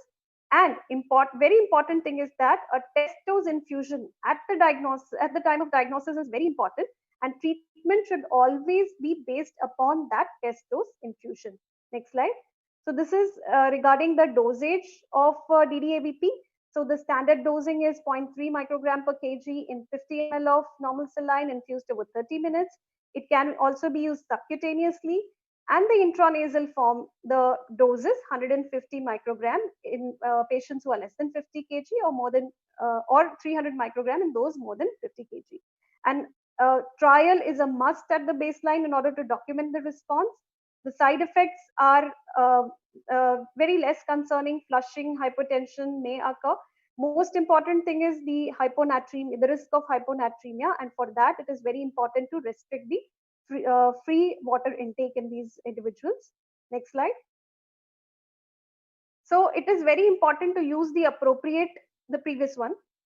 It is very important to use the appropriate intranasal preparation, because the one which is available for diabetes insipidus, it is very less concentrated, and its one spray will give only 10 microgram of desmopressin. The preparation which is required is known as timid, and that one spray will give 150 microgram, which is the appropriate dose in treating von Willebrand disease patients. Other important thing is that we should keep in mind that we should not repeat the dose for more than 3 days, because there is a chance of tachyphylaxis because of exhausting the stores of von Willebrand factor. Next slide. So now this is just to again show you that in type 1 and milder form of type 2A and type 2M, DDAVP can be the initial treatment, but it is contraindicated in the type 2B, and it will be of no use in type 3. Then what do we have for these patients? Next slide. We should not use desmopressin in type 3 patients because it will not have any effect. Now, these are just the prospective studies which have shown that using desmopressin in pregnant ladies is safe also, and it is effective also. We'll not go into the details of this. Next slide. So this is now next comes the role of replacing VWF and factor VIII in individuals who do not respond to desmopressin, and this is the milestones in the development of the replacement factors since the diagnosis of the disease in 1926. So it was before 1980 only cryoprecipitate was used to replace von Willebrand factor. After 1980s, the plasma derived factors became available to us, and it was in 2015 to 2019 that the Western countries, they have even recombinant von Willebrand factors available with them, and they are using it. Next slide. So regarding the von Willebrand factor containing products, so that they are the mainstay of treatment in patients with type 3. In type 2A, 2B, and 2M, 2B, desmopressin is absolutely contraindicated. In 2A and 2M, the milder forms may respond to desmopressin, but the moderate and severe forms, they will have to be on VWF containing products. Rare cases of type 1 that respond to desmopressin with insufficient plasma levels, or those who have a rapid plasma clearance of factor VIII and von Willebrand factor. Now, those who need repeated infusions, particularly in surgical context, they should also receive VWF containing products. Next slide. So there are 3 types of VWF containing products which are available. First one is the plasma derived VWF factor VIII containing products, which we are using here in our country commonly. Then plasma derived VWF only concentrate, or the recombinant VWF only concentrate. Next slide. So when we are choosing a plasma derived concentrate, the most important thing which we should remember is that we should choose the product which is of intermediate purity, and we should always check the VWF concentration in that product before using it. So this is the list of the products which are licensed for use in Europe. To us, what is available is Immunit, and as you can see, the VWF recough to factor 8 concentration in Immunit is 1.1, and which is appropriate for use in VWD patients. Next slide. Now, the problem with the plasma-derived product is that it will increase both VWF as well as factor 8, and factor 8 will actually can go to a very high level, because when we supplement VWF, there will be endogenous stabilization of the endogenous factor 8, and so the levels can increase to the extent that it may go beyond 200 IU per deciliter. And then the individual can be at risk of developing thrombosis, particularly when we are using plasma derived products in pregnant patient, which is already a hypercoagulable state, and the factor 8 level crosses beyond 200, then the lady can be at increased risk of thrombosis. So that is why the need for using VWF only products, and we have plasma derived VWF only product, or we have the recombinant VWF product, but they are currently not available to us. The recombinant VWF, known as Monicog Alpha, has been licensed in Europe as well as in US. It may be particularly helpful in patients who need regular prophylactic replacement, or elective surgeries, or hypercoagulability, as I already mentioned, or angiodysplasia in the GI tract, which is very difficult to manage sometimes. But the limitation of these products is its cost, its availability, as it is not available to us, and type 3 patients, where an immediate availability of factor 8 is necessary for the treatment of severe bleeding. At that time, we need to replace factor 8 also at the beginning, till the stabilization of the endogenous factor 8 is achieved by the VWF. Next slide. So now regarding the doses to be used, so this is the initial dosing recommendation. So if suppose we are planning a delivery or a cesarean section is planned, then a loading dose of 40 to 60 units per kg should be given, particularly in those who have levels less than 50 IU per deciliter. Then a maintenance dose of 20 to 40 units per kg at least once in a day is needed. It is very important to monitor the VWF recough and factor 8 trough and peak level at least daily. Therapeutic goal is maintaining the level more than 50 IU per deciliter. In the situations of peripartum period, this is for 3 to 5 days and not for 7 to 14 days. And the safety parameter is that we should not exceed VWF recough concentration of more than 200 IU per deciliter, or factor 8 concentration of more than 250 to 300 IU per deciliter. Next slide. So next slide. Now, as I have been talking so much regarding the replacement products, regarding Desmopressin, but what actually happens in our day-to-day practice is that most of the time these things are not available to us, and we are used to managing VWD patients with just our routine cryoprecipitate plus platelet transfusions or FFPs.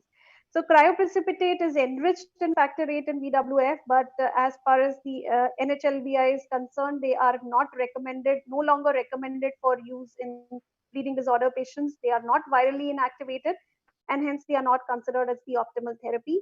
And the dose is also required is also huge. So each bag of cryoprecipitate contains around 80 to 100 international units of factor 8.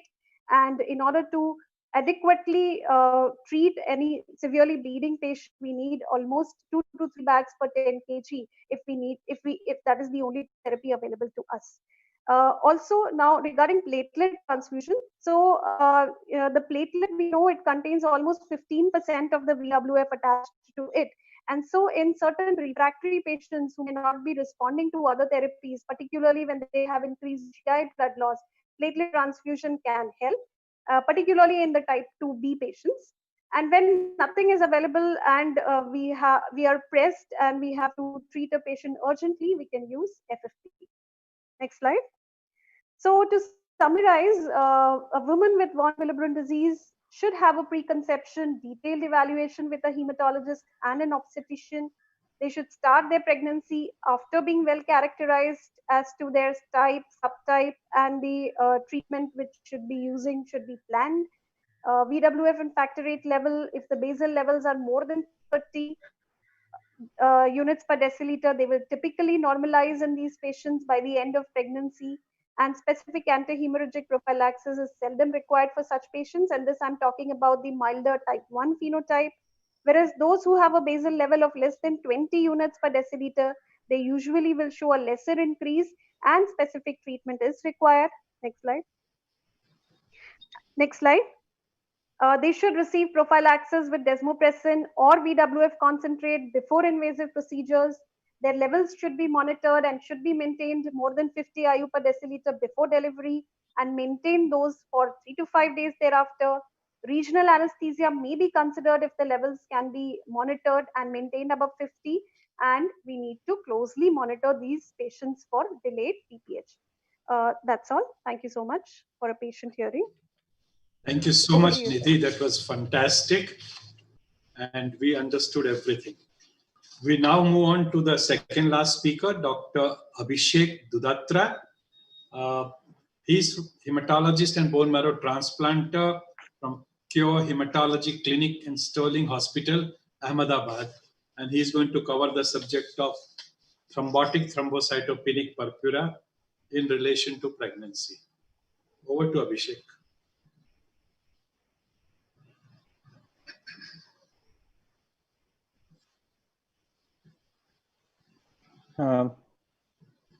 Is my screen visible? Yes. You please open your presentation. Yeah. Okay. Yeah. Perfect. So thank you very much, sir, for the introduction. And I would like to thank Agarwal sir, Mumbai Hematology Group and INTAS for organizing this event and inviting me. So next 15 to 20 minutes, I'm going to talk on diagnosis and management of thrombotic thrombocytopenic purpura during pregnancy. So you all know that TTP is a thrombotic microangiopathy, which is primary, and second primary TMA is HUS. Classification of TMA is constantly evolving as our understanding of its molecular basis is improving. And TTP was very loosely used term in the past, and it was often combined with HUS whenever the diagnosis and treatment part was discussed.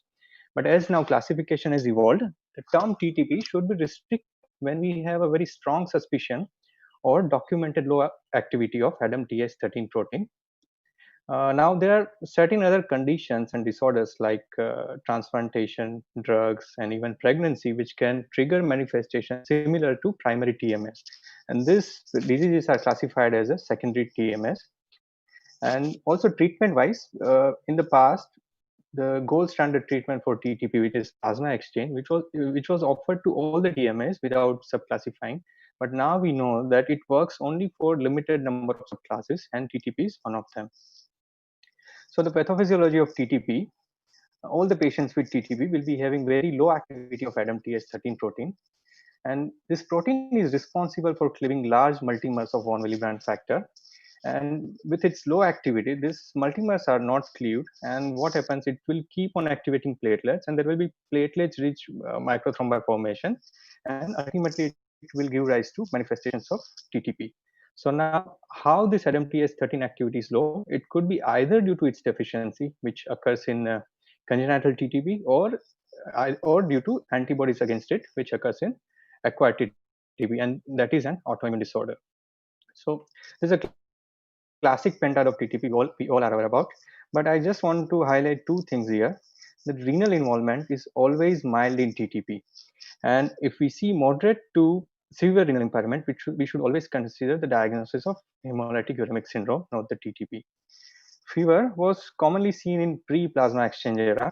Nowadays, it is not seen at the time of presentation routinely. But if we encounter fever during the course of illness, we should always suspect some infection and try to manage it. So now coming to our main topic, pregnancy in TTP. So pregnancy is a non-triggering factor for TTP. It is quite rare in pregnancy. Incidence is estimated about 1 in 25,000 pregnancy. So whenever there is a patient with acquired TTP in remission and patient becomes pregnant, there is a higher risk of relapse. That is almost 50%. significant proportion of patients with hereditary TTP, which is also known as Upshaw-Shulman syndrome, can have their first presentation in pregnancy. And two series, one from UK and one from US, has shown that 30 to 60% patients presenting during pregnancy will be having hereditary TTP. So we should be very vigilant and always try to rule out hereditary TTP whenever there is a presentation during pregnancy. TTP can produce complications like intrauterine growth retardation, fetal death, and preeclampsia.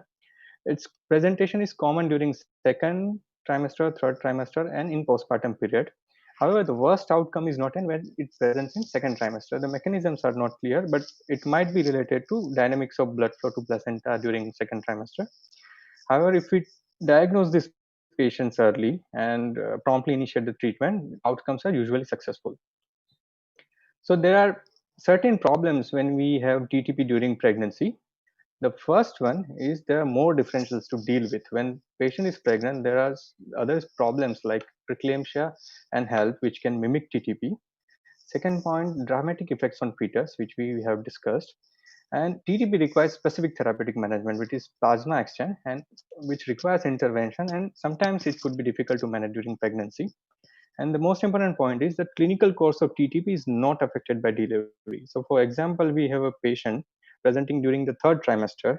So just by delivering a child, we cannot resolve TTP. TTP always needs treatment. So now we know that we will be dealing with roughly 50% of patients with congenital TTP when we have a TTP in pregnancy. There are few symptoms which can help us in differentiating these two syndromes. So here we can see that congenital TTP dominates in neurological symptoms. So most of the patient will present with some form of neurological symptom, and that might include headache, migraine, stroke, TIAs, and even seizures. So again, there we have to differentiate it from eclampsia. And if we see acquired TTP has more of cardiopulmonary complication in the form of pulmonary embolisms and cardiac damage and acute collapse. So the diagnosis of TTP should always be made promptly because it is an emergency, and delay in initiation of treatment can result in more complications and mortality. So we do not have to wait for confirmation of diagnosis before initiating the treatment. It is always based on presumptive diagnosis.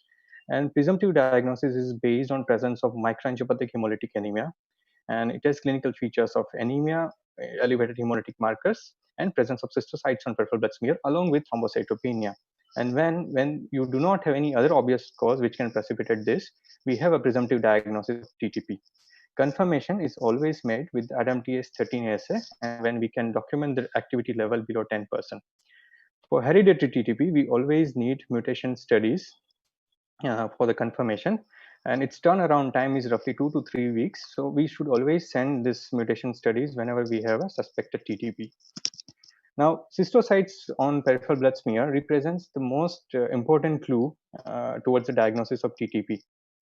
But unfortunately, this is the most subjective one. So even clinicians should know this how the cystocytes are reported on peripheral blood smear.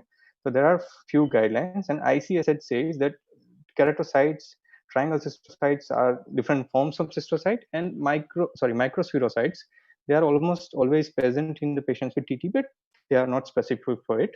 And very two important points. First, they are always smaller than intact RBC, and it is clinical meaningful if it is the dominant RBC anomaly on the peripheral smear.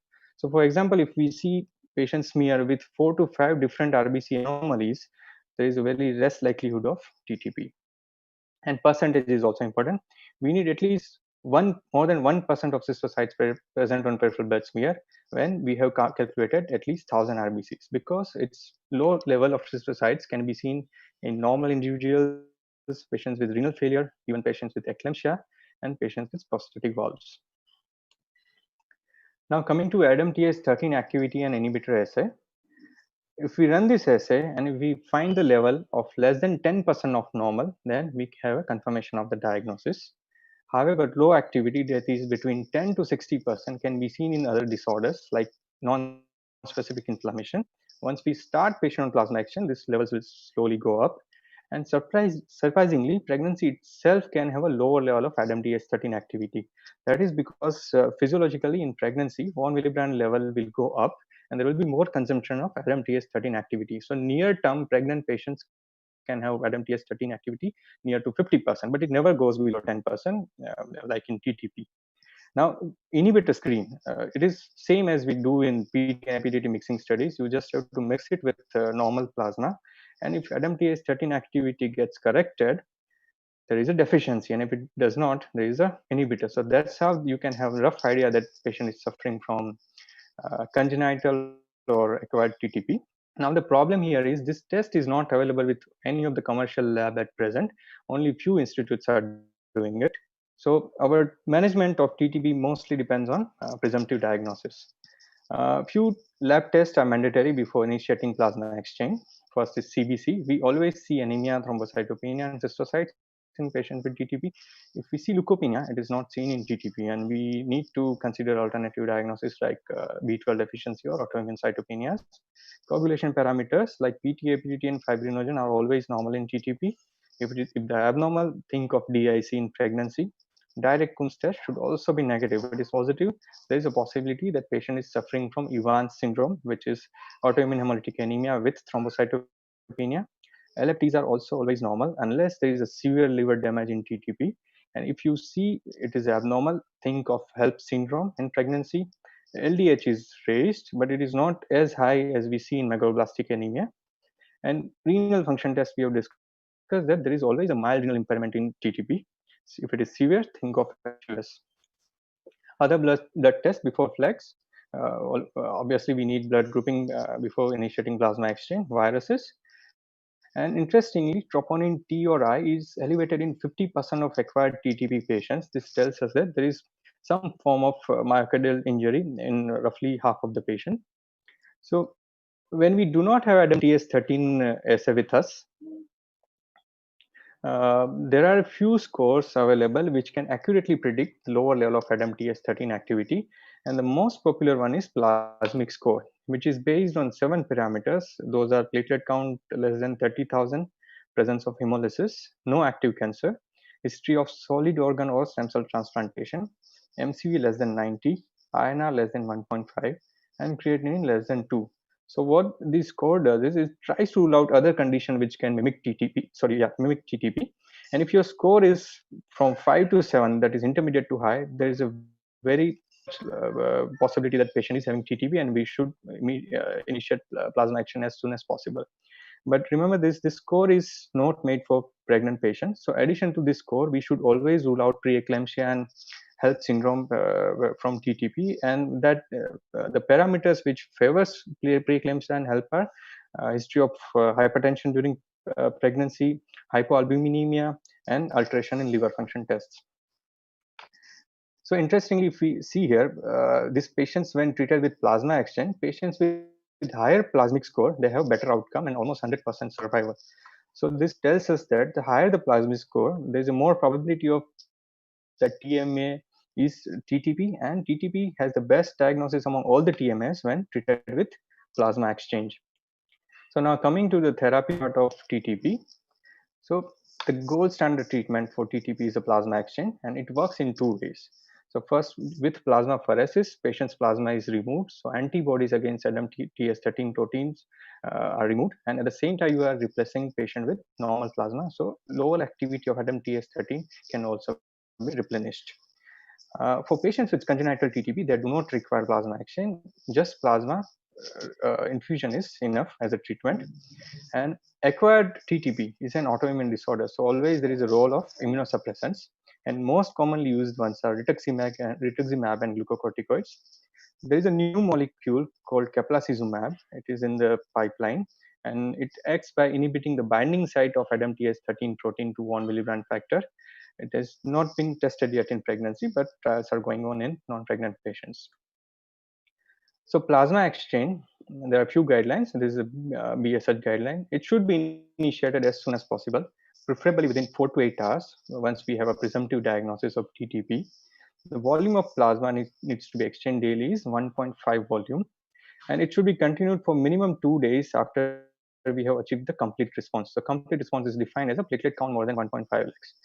tapering does not reduce the relapse rates because few centers practice gradually tapering the frequency of plasma exchange and the plasma volume, but this doesn't help in reducing the relapse rate. We can abruptly stop the plex once we have a platelet count of more than 1.5 lakhs for 2 days.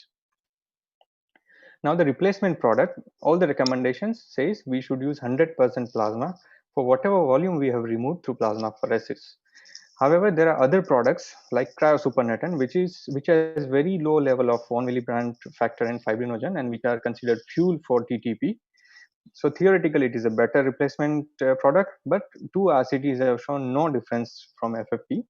And we know that large volume of plasma replacement can give rise to certain side effects like TRALI and hypersensitivity reactions. To reduce that, few people have tried combining FFP with albumin in the ratio of 50%, but again, there are comparable results in the for its side effects and efficacy. So FFP remains the choice of replacement product. Steroids, they are widely used in combination of plasma exchange, but however, there are no randomized controlled trials which have compared plasma exchange versus plex plus steroids. But with retrospective data and our experience, we know that it definitely reduces the severity of TTP when used with plasma exchange, and it might reduce the days of plasma exchange. So it is always used whenever there is a diagnosis of TTP. Now dosing of steroids depends on the risk of TTP, means the risk stratification of thrombocytopenic purpura. So patients with neurological symptoms and cardiac involvement in the form of elevated TROP-I, they are considered high risk, and there you can use higher doses of steroids for 3 days, and then we can switch to prednisolone 1 milligram per kg. For patients without neurological symptoms and cardiac involvement, they are considered low risk, and standard dose steroids should be fine. Its duration is still platelet recovery, followed by slow taper over next 2 to 3 weeks. Now the rituximab, it has established its efficacy as a second line agent, and even when used in upfront, few phase 2 studies have shown it definitely improves the outcome without increasing any adverse events. So present recommendation of rituximab is for patients with high risk situation with neurology and cardiac involvement, patients with refractory and relapsing immune mediated TTP, and doses 375 milligram per meter square for 4 doses. But there is no data of rituximab in pregnancy. However, whenever patient comes in first trimester with TTP and with high risk situation, we can use it in first trimester, because in first trimester, immunoglobulin, they are not transferred through placenta, and it can be safely used. Plasma infusion is a therapy of choice for congenital TTP, but it can be only started as initial therapy when patient is already a known case of TTP. So whenever patient presents to us with a diagnosis of TTP, we have to take it as acquired TTP only, because plasma infusion alone is not sufficient to treat acquired TTP. So only if a patient is known case of hereditary TTP, we can offer this as an initial treatment. And here we only need to transfuse 10 to 15 ml per kg of plasma daily. And recovery is quite fast compared to acquired TTP. Usually within 2 to 3 days, platelet count normalized to more than 1.5 lakhs. So supportive care, red cell transfusions are frequently required, and we can decide the cutoff of around 7 to 8 gram of hemoglobin to transfuse.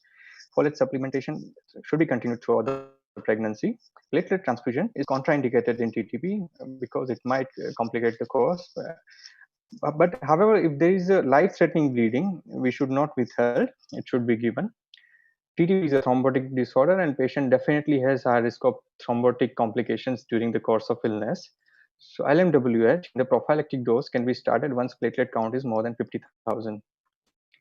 Now, definition of response and remission, we can call that patient responded once platelet count is more than 1.5 lakhs for 2 consecutive days, and remission is defined if patient continues to maintain this platelet count more than 30 days after stopping plasma exchange. So how do we monitor this patient after they achieve response? So for first week after they achieve response, we can abruptly stop the plasma exchange, but first week please continue steroids, and we need very strict CBC and physical examination monitoring every 2 to 3 days. At the end of the first week, catheter can be removed.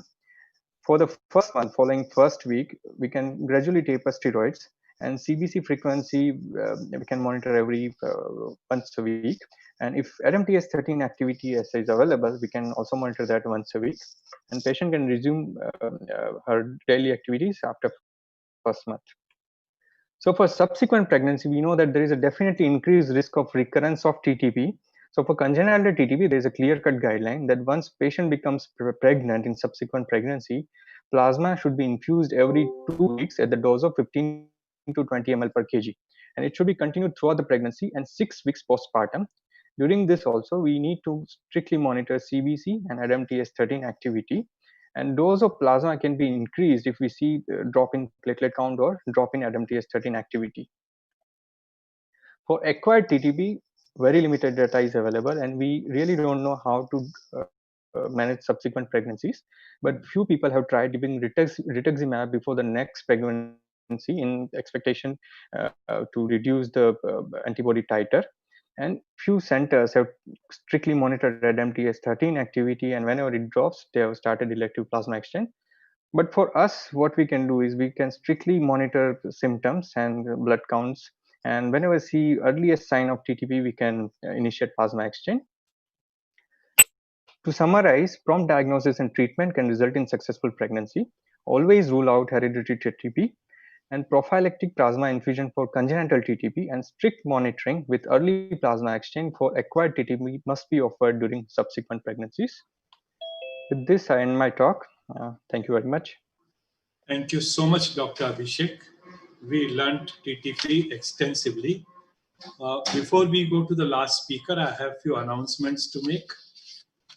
460 people have logged in. I must say that I had my apprehensions to go to a non-oncology subject. Everybody said that benign hematology is dead. Now this tells you how important benign hematology is. So this will encourage us to have more and more webinars on benign hematology.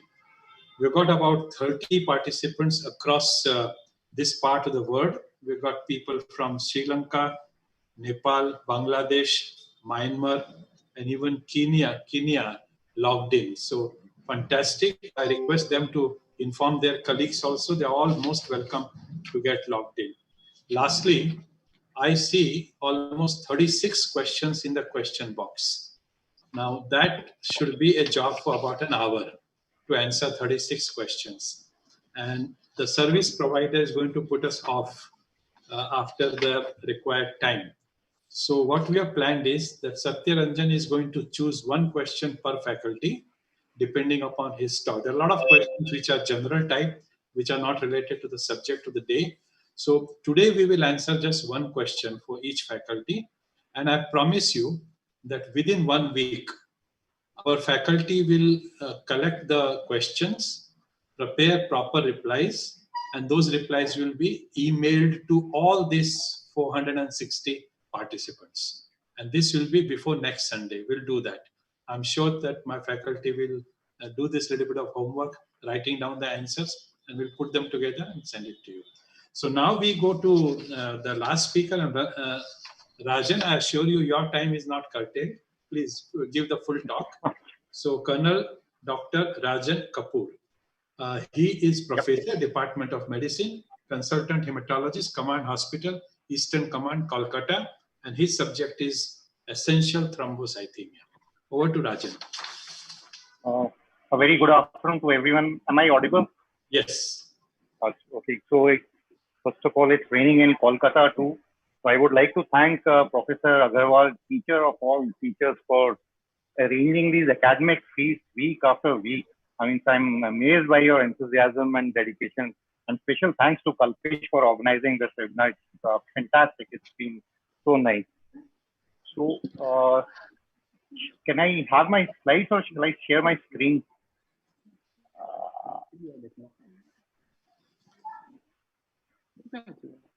Yeah, is my screen visible? Not yet. Yeah. Okay. Can I start, sir?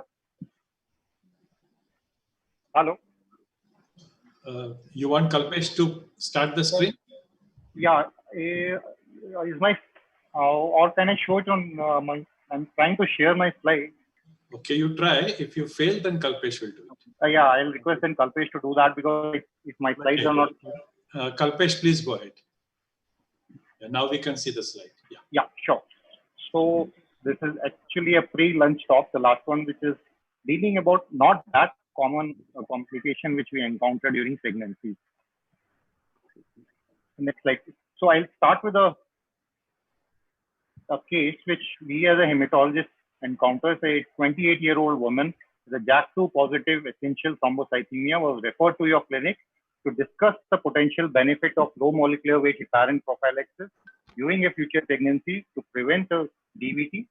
She is currently on aspirin and hydroxyurea for a history of problematic erythromelalgia. She has no personal or family history of DVT. So this is what we'll start with, and we'll come back to the case at the end. Next slide, please. So as has been discussed in the previous talk. Kalpesh, you have to mute yourself. Yeah, I think. Okay, thank you.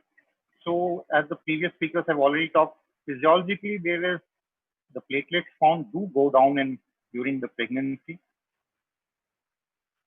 So next slide, please. Yeah. So if we talk about myeloproliferative neoplasm, they are known as chronic myeloproliferative neoplasm. Earlier they were known as chronic myeloproliferative disorders. So out of these, essential thrombocythemia is one of the least common of them. But important thing to note is that substantial number, that is 20% of ET cases, are younger than 40 years of age. Though MPNs as usual, as they are seen in elderly, but ET we can encounter in younger age. Next slide, please. So if I have to summarize ET in 2 slides for all the residents, it is characterized by excessive clonal platelet production, and there is a tendency for thrombosis and hemorrhage. Most of the mortality and morbidity is due to these 2 complications. 90% of them will have a somatically acquired driver mutation, the JAK2 being the firmness, which is seen in up to 65%, followed by KLR and NPS. Now, up to 50% of the patients are discovered thanks to the automatic filters which we have, and we see that the platelet counts are very increased. Now, some may present with disease-related symptoms like headache, dizziness, and visual changes, which are very non-specific. But the most important thing is to know that there may be complications.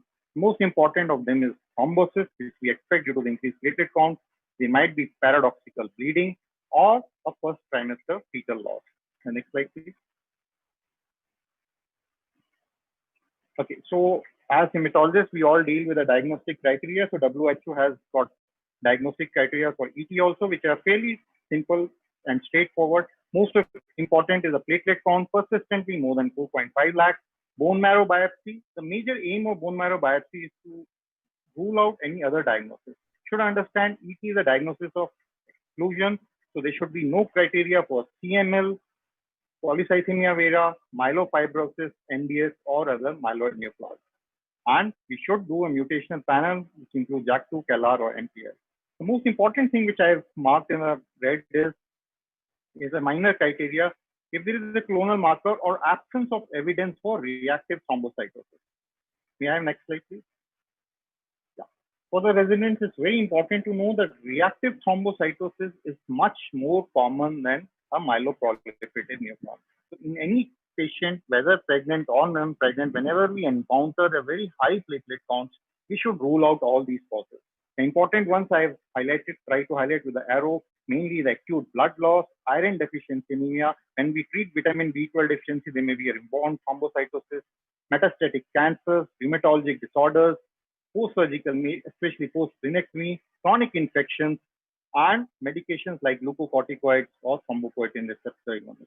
So please don't go by the idea if the platelet count is say 9 lakh, 10 lakh or more, it will always be NP, and it can still be a reactive thrombocytosis. Next slide, please.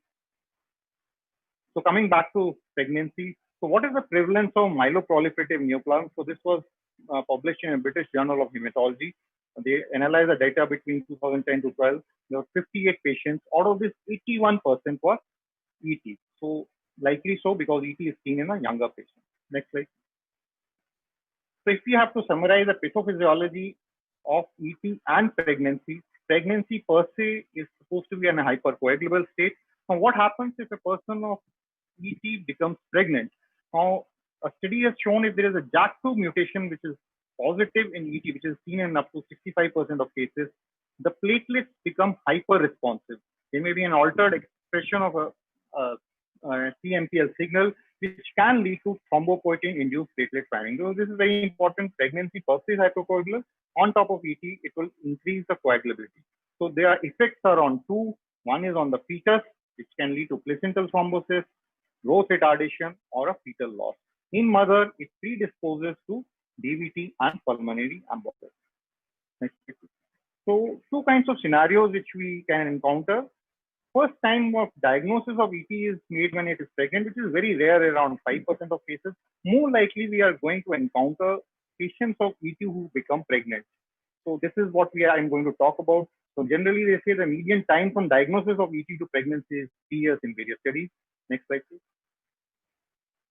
Now, this is a paper again which came in American Journal of Hematology, where there 158 pregnancy outcomes were discussed in patients of ET and pregnancy. So the median age was 28 years of age. Important thing to note is that substantial number of patients will have platelet counts more than 10 lakhs.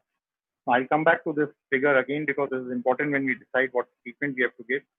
Now, out of these 237 pregnancy, almost 36 pregnancy had events which included fetal loss, first trimester abortion, which is much more common, second and third trimester abortion, and so forth. And the maternal complications are preeclampsia and hypertension. Next slide, please. So pregnancy loss is another important thing in ET. Now, spontaneous abortions go up to 40%, most of them which will occur in first trimester. Next.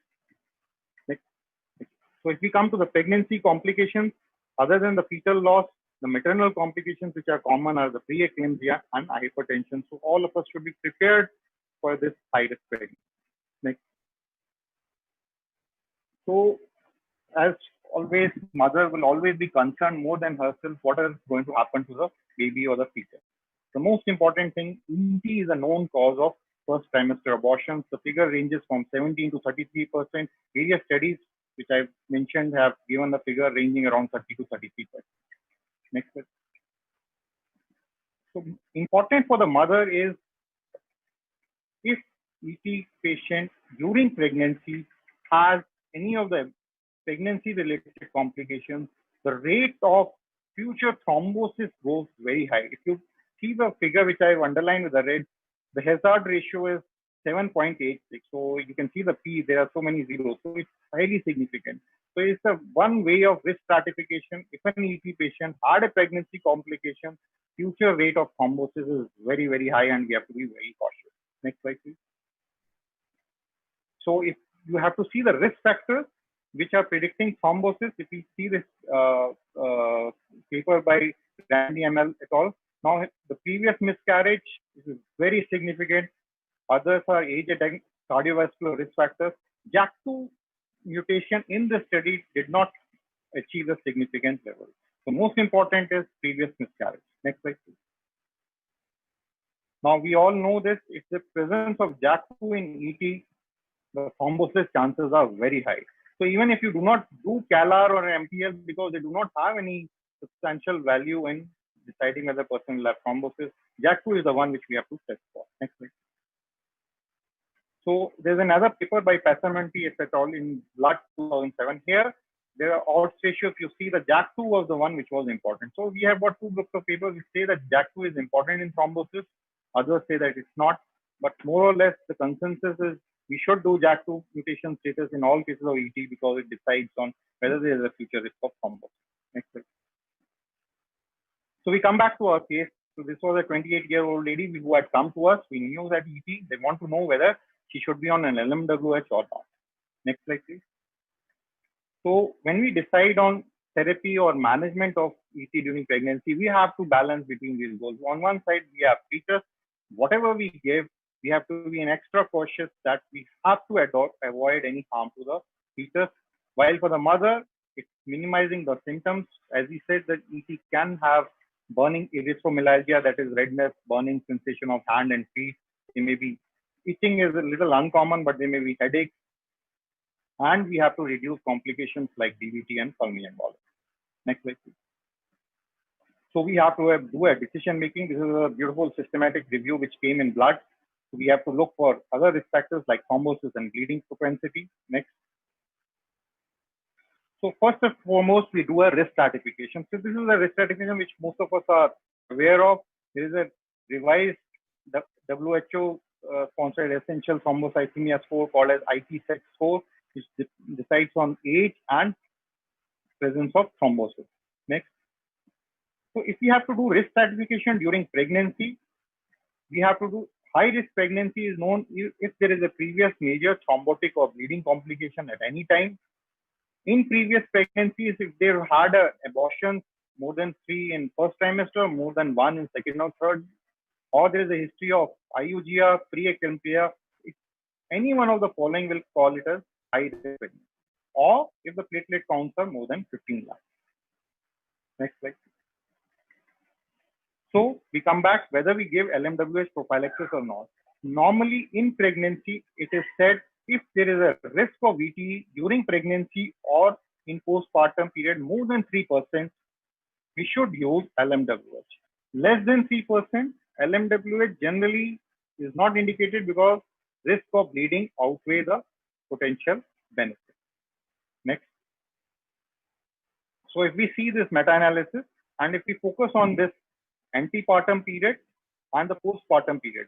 So if in a group where there was no LMWH was used, you see that the risk is 2.5 and the bleeding risk is 4. By the LMWH, it goes down to 0. While in postpartum period, it's significantly high at 4.4. And if you see the 95% confidence interval, it is more than 1.2. So we can make from the slide that in postpartum period, definitely they require an LMWH prophylaxis. While in antepartum period, it is 2.5. It's just closer to 3. So if you see the confidence interval, the upper one goes up to 4.3. So most of the people do prefer LMWH prophylaxis even in antepartum period. But strictly, if it is less than 3, we can avoid LMWH also. But postpartum period, definitely we do. Next slide, please. So we come down to next slide, please. So how do we improve the fetal outcome? Next.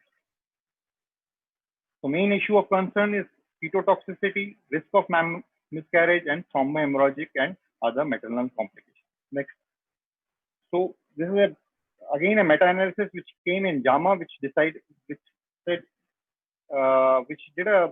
there were around 10 or 12 studies which they picked up. So first, they thought of aspirin versus observation. So if you see the weighted forest plot, you see definitely aspirin is beneficial in myeloproliferative neoplasm. Most of them were ET during pregnancy to prevent the fetal loss. Aspirin. Next. If you use interferon, again, interferon was also beneficial in reducing the miscarriage. If you see the lower plot, the weighted plot on the forest plot. Next. If you see aspirin versus plus heparin versus aspirin, there is no real benefit of adding on LMWH to aspirin in this meta-analysis. So what do we decide? That aspirin definitely is important in all cases of essential thrombocythemia during pregnancy. Adding on LMWH does not offer real benefit. Interferon, if it is indicated, helps in fetal outcomes. Next slide, please. So if you have to use aspirin, how do we do? The usual dose is around 100 milligram once daily. Now, important thing to understand is there is a concept of twice daily dosing in myeloproliferative neoplasm. People who remain symptomatic with microvascular symptoms, if they have JAK2 positivity and cardiovascular risk factors, twice daily dosing is indicated. The rationale is that single dose may not completely inhibit thromboxane A2 in 80% of ET patients because the turnover of platelet is very high in ET. So we may have to give twice daily dosing. Now, important question is when to start aspirin in ET who have become pregnant. Now, if your intent is to prevent VT, you should start it after first trimester because there is some concern of aspirin causing IUGR and other things. But if the intent is to prevent the first trimester loss, we have to start the moment conception occurs. Next. The next drug which comes in ET management is hydroxyurea. Now, generally we avoid during pregnancy because of teratogenic effects, but they have said it is safe in second and third trimester. If accidentally someone has taken hydroxyurea, has become pregnant, there is no indication to advise an MTP because no excess teratogenic effects have been noted in the study. We start at 15 milligram per kg per day. We have to titrate with the platelet count, and please remember the requirement may come down because pregnancy may decrease to natural fall in platelet count. Next slide, please. Interferon. Now, the problem with interferon is many because the availability of interferon is an issue nowadays. We hardly get to use it. Now, PEG interferon is the one which is preferred. Tolerance is an issue. The moment you start, we have been using earlier in CML, the tolerance is a big issue with interferon. Starting doses, the flu-like symptoms is a concern. Now, usual dose is 45 mics per week, and we go up to 180 mics per week. But frankly, nowadays, using interferon is very rare to use because the availability is also an issue. Next slide, please. Now, coming to low molecular weight heparin, the commonest which we use is enoxaparin. Now, usual dose is for prophylaxis is 40 milligram once daily. Now, routine monitoring of anti-10A levels is not required, but if there is a high-risk pregnancy, which we had earlier seen, or a severe pregnancy complication, we have to give twice daily for 16 weeks, and then we reduce it to 40 milligram once daily. Important thing to understand is postpartum is more thrombogenic than the antepartum period, so we have to continue for 6 weeks postpartum. Next slide. Now, special scenario is extreme thrombocytosis. If the platelet counts are more than 10 lakhs, there is a paradoxical bleeding because there is an acquired von Willebrand syndrome. So, if the aspirin is used in this condition, they may cause bleeding. So, we have to avoid aspirin. Now, ideally, we should do a ristocytin cofactor activity. If it is less than 30%, there may be increased risk of hemorrhage. Now, in such a scenario, rather than aspirin, we use cytoreductive therapy to bring down platelet counts, and then we can start on aspirin. Next. So, to summarize, how do we manage a pregnant patient with the essential thrombocythemia? First and foremost, take a detailed personal and family history. We have to see a person who is prone for thrombosis. If there is a past history of family history, is likely to have a thrombosis again. Be in a constant touch and be a good friend with your obstetrician because they should be experienced in management of high-risk pregnancy. This surely is a high-risk pregnancy. Stop any possible teratogenic drugs at least 3 months before conception. Do a diligent risk stratification and weigh your treatment options. Next, please. So if we have to see a flow chart, we do a risk stratification. If it's a low-risk pregnancy, aspirin 100 milligrams throughout pregnancy, plus LMWH, enoxaparin 40 milligram OD for 6 weeks postpartum for all low-risk pregnancies. If it's a high-risk pregnancy, which we had discussed earlier, we do this aspirin plus LMWH. But in case if there is a major thrombosis or a severe pregnancy complication, like which we had discussed earlier, preeclampsia or fetal loss, we give LMWH throughout pregnancy. Now, aspirin may be stopped if you're giving low molecular weight heparin if there are serious bleeding. And if platelets are more than 15 lakhs, we give pegylated interferon. If it's second and third trimester, we may use hydroxyurea if interferon is not available. If there is history of major bleeding, we avoid aspirin and we can consider interferon as a part to reduce thrombocytosis. Next, that's it. I have finished. I think I've finished in time. Thank you so much, Rajan. That was wonderful. It just goes to show how important these subjects are. We have 43 questions in the question box. So a job for Brigadier Satyaranjan Das to pick up one question, which is most important for the 4 faculties. He's not going to ask any question to me. So I'm spared with the tough questions, but the remaining 4 will have to face one question each. Yes, go ahead, Brigadier. I have selected a first question for you only, sir. Sorry for that, sir. I have just selected around 4 or 5 questions which are important. So this is from Dr. Haritha. How do you decide duration of anticoagulation in APS and OPS? And from Dr. Ava, for OPS, what dose of statin and which one is preferred? Should vitamin D be supplemented even the levels are adequate? Sir. Number 1, vitamin D is given only if vitamin D is deficient. Number two, statins are considered a bit experimental because none of them have been approved during pregnancy. They come in the category X. So it's an anecdotal use when you are desperate, rather a mother is desperate, a woman is desperate to become a mother. As far as the duration of anticoagulation in APS is concerned, in a symptomatic APS, irrespective of what the symptom is, some treatment is lifelong. It's not a curable disease. So your judgment will tell whether it is aspirin, whether it is aspirin warfarin, or whether it is warfarin alone. During pregnancy, it is through and through, and we always cover it up for 6 to 12 weeks after the delivery. This 6 to 12 weeks is your clinical judgment. That's it from me. Thank you. Thank you, sir. The next question to Colonel Rajan. Hi, Rajan. Hi, sir. Is from Dr. Muralidhar, how to manage pregnancy in case of ET that you have already discussed. When to start prophylactic anticoagulation and what is the role of nerve? Is there any role? Last one I didn't get. What is the role of? Newer oral anticoagulants. Okay. So I'll start with the last one. There is no role, no data to support newer anticoagulants or directly acting oral anticoagulants in pregnancy as such. So that is a big no. Now, when to start anticoagulation? Now, as I have told that aspirin should be given to each patient of ET with pregnancy. If the intent is to minimize the fetal loss, which can occur in up to 40%, we have to start it as soon as the conception is confirmed. So first and foremost, 3 months prior to planning pregnancy, we should stop hydroxyurea or any other teratogenic drugs. Aspirin should continue throughout the pregnancy. Now, low molecular weight heparin should be given 6 weeks in postpartum period to all patients of ET. Now, in cases of high-risk pregnancy, if there is a previous history of thrombosis, like past history of DVT or pulmonary embolism, or past history of a severe pregnancy complications like eclampsia or IUGR or 3 or more first trimester loss, then we have to combine LMWH and low-dose aspirin. If a bleeding is a concern, then we give only LMWH throughout pregnancy and continue for 6 weeks. But if bleeding is not a concern, then prophylactic dose 40 mg OD of enoxaparin plus aspirin should continue throughout pregnancy.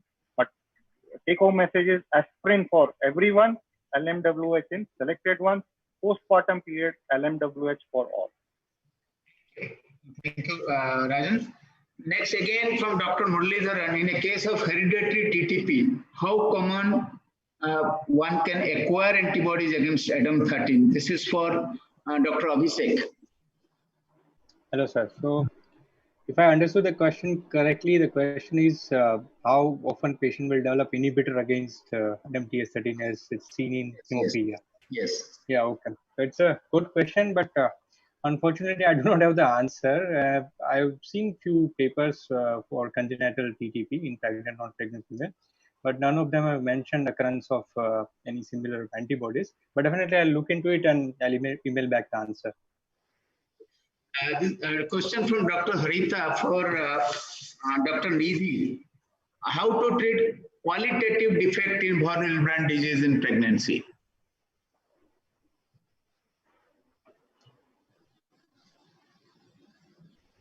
You are not audible, Dr. Nidhi. Nidhi, you are not unmuted. You have to unmute. Yeah. Am I audible now? Yeah, so qualitative defect in von Willebrand factor. So as I understand, she's talking about 2A, B, 2M or 2N. So 2A and 2M, which have mild defect, they can be treated with von Willebrand factor, desmopressin therapy, provided there has been a documented response to the same by a trial dose. If there is no desmopressin which is available and the activity is less than 50, then they should be treated with replacement of plasma derived or recombinant VWF concentrates.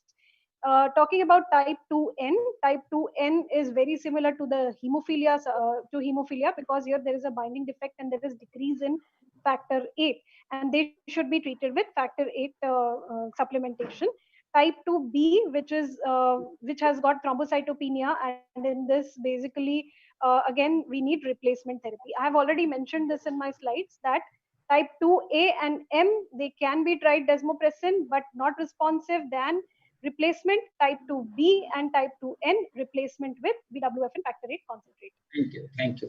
Now, a question for Dr. Ria. This is from Dr. Mohammad Wasim. Post-splenectomy pregnancy, splenectomy is done for ITP. What is the risk of development of neonatal immune thrombocytopenia? So the next question is, L-thrombopec in pregnancy, is it safe? Yeah.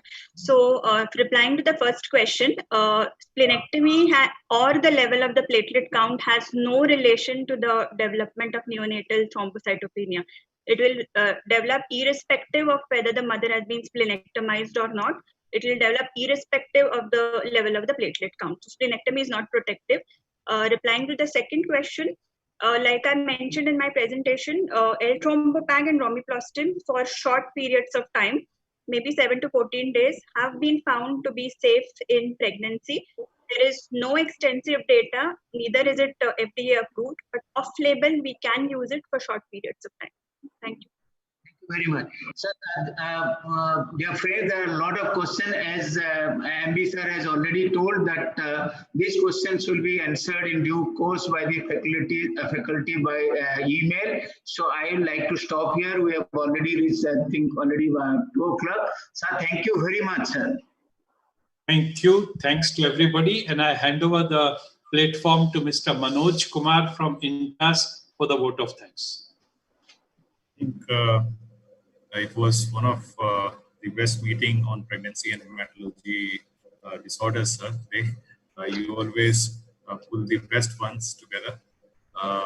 My honor to propose the vote of thanks first to teacher of teachers, none other than Professor Dr. M.B. Agarwal, Brigadier Dr. Das, Dr. Ria Balika, Dr. Nidhi Jain, Dr. Abhishek Batra, Colonel Kapoor.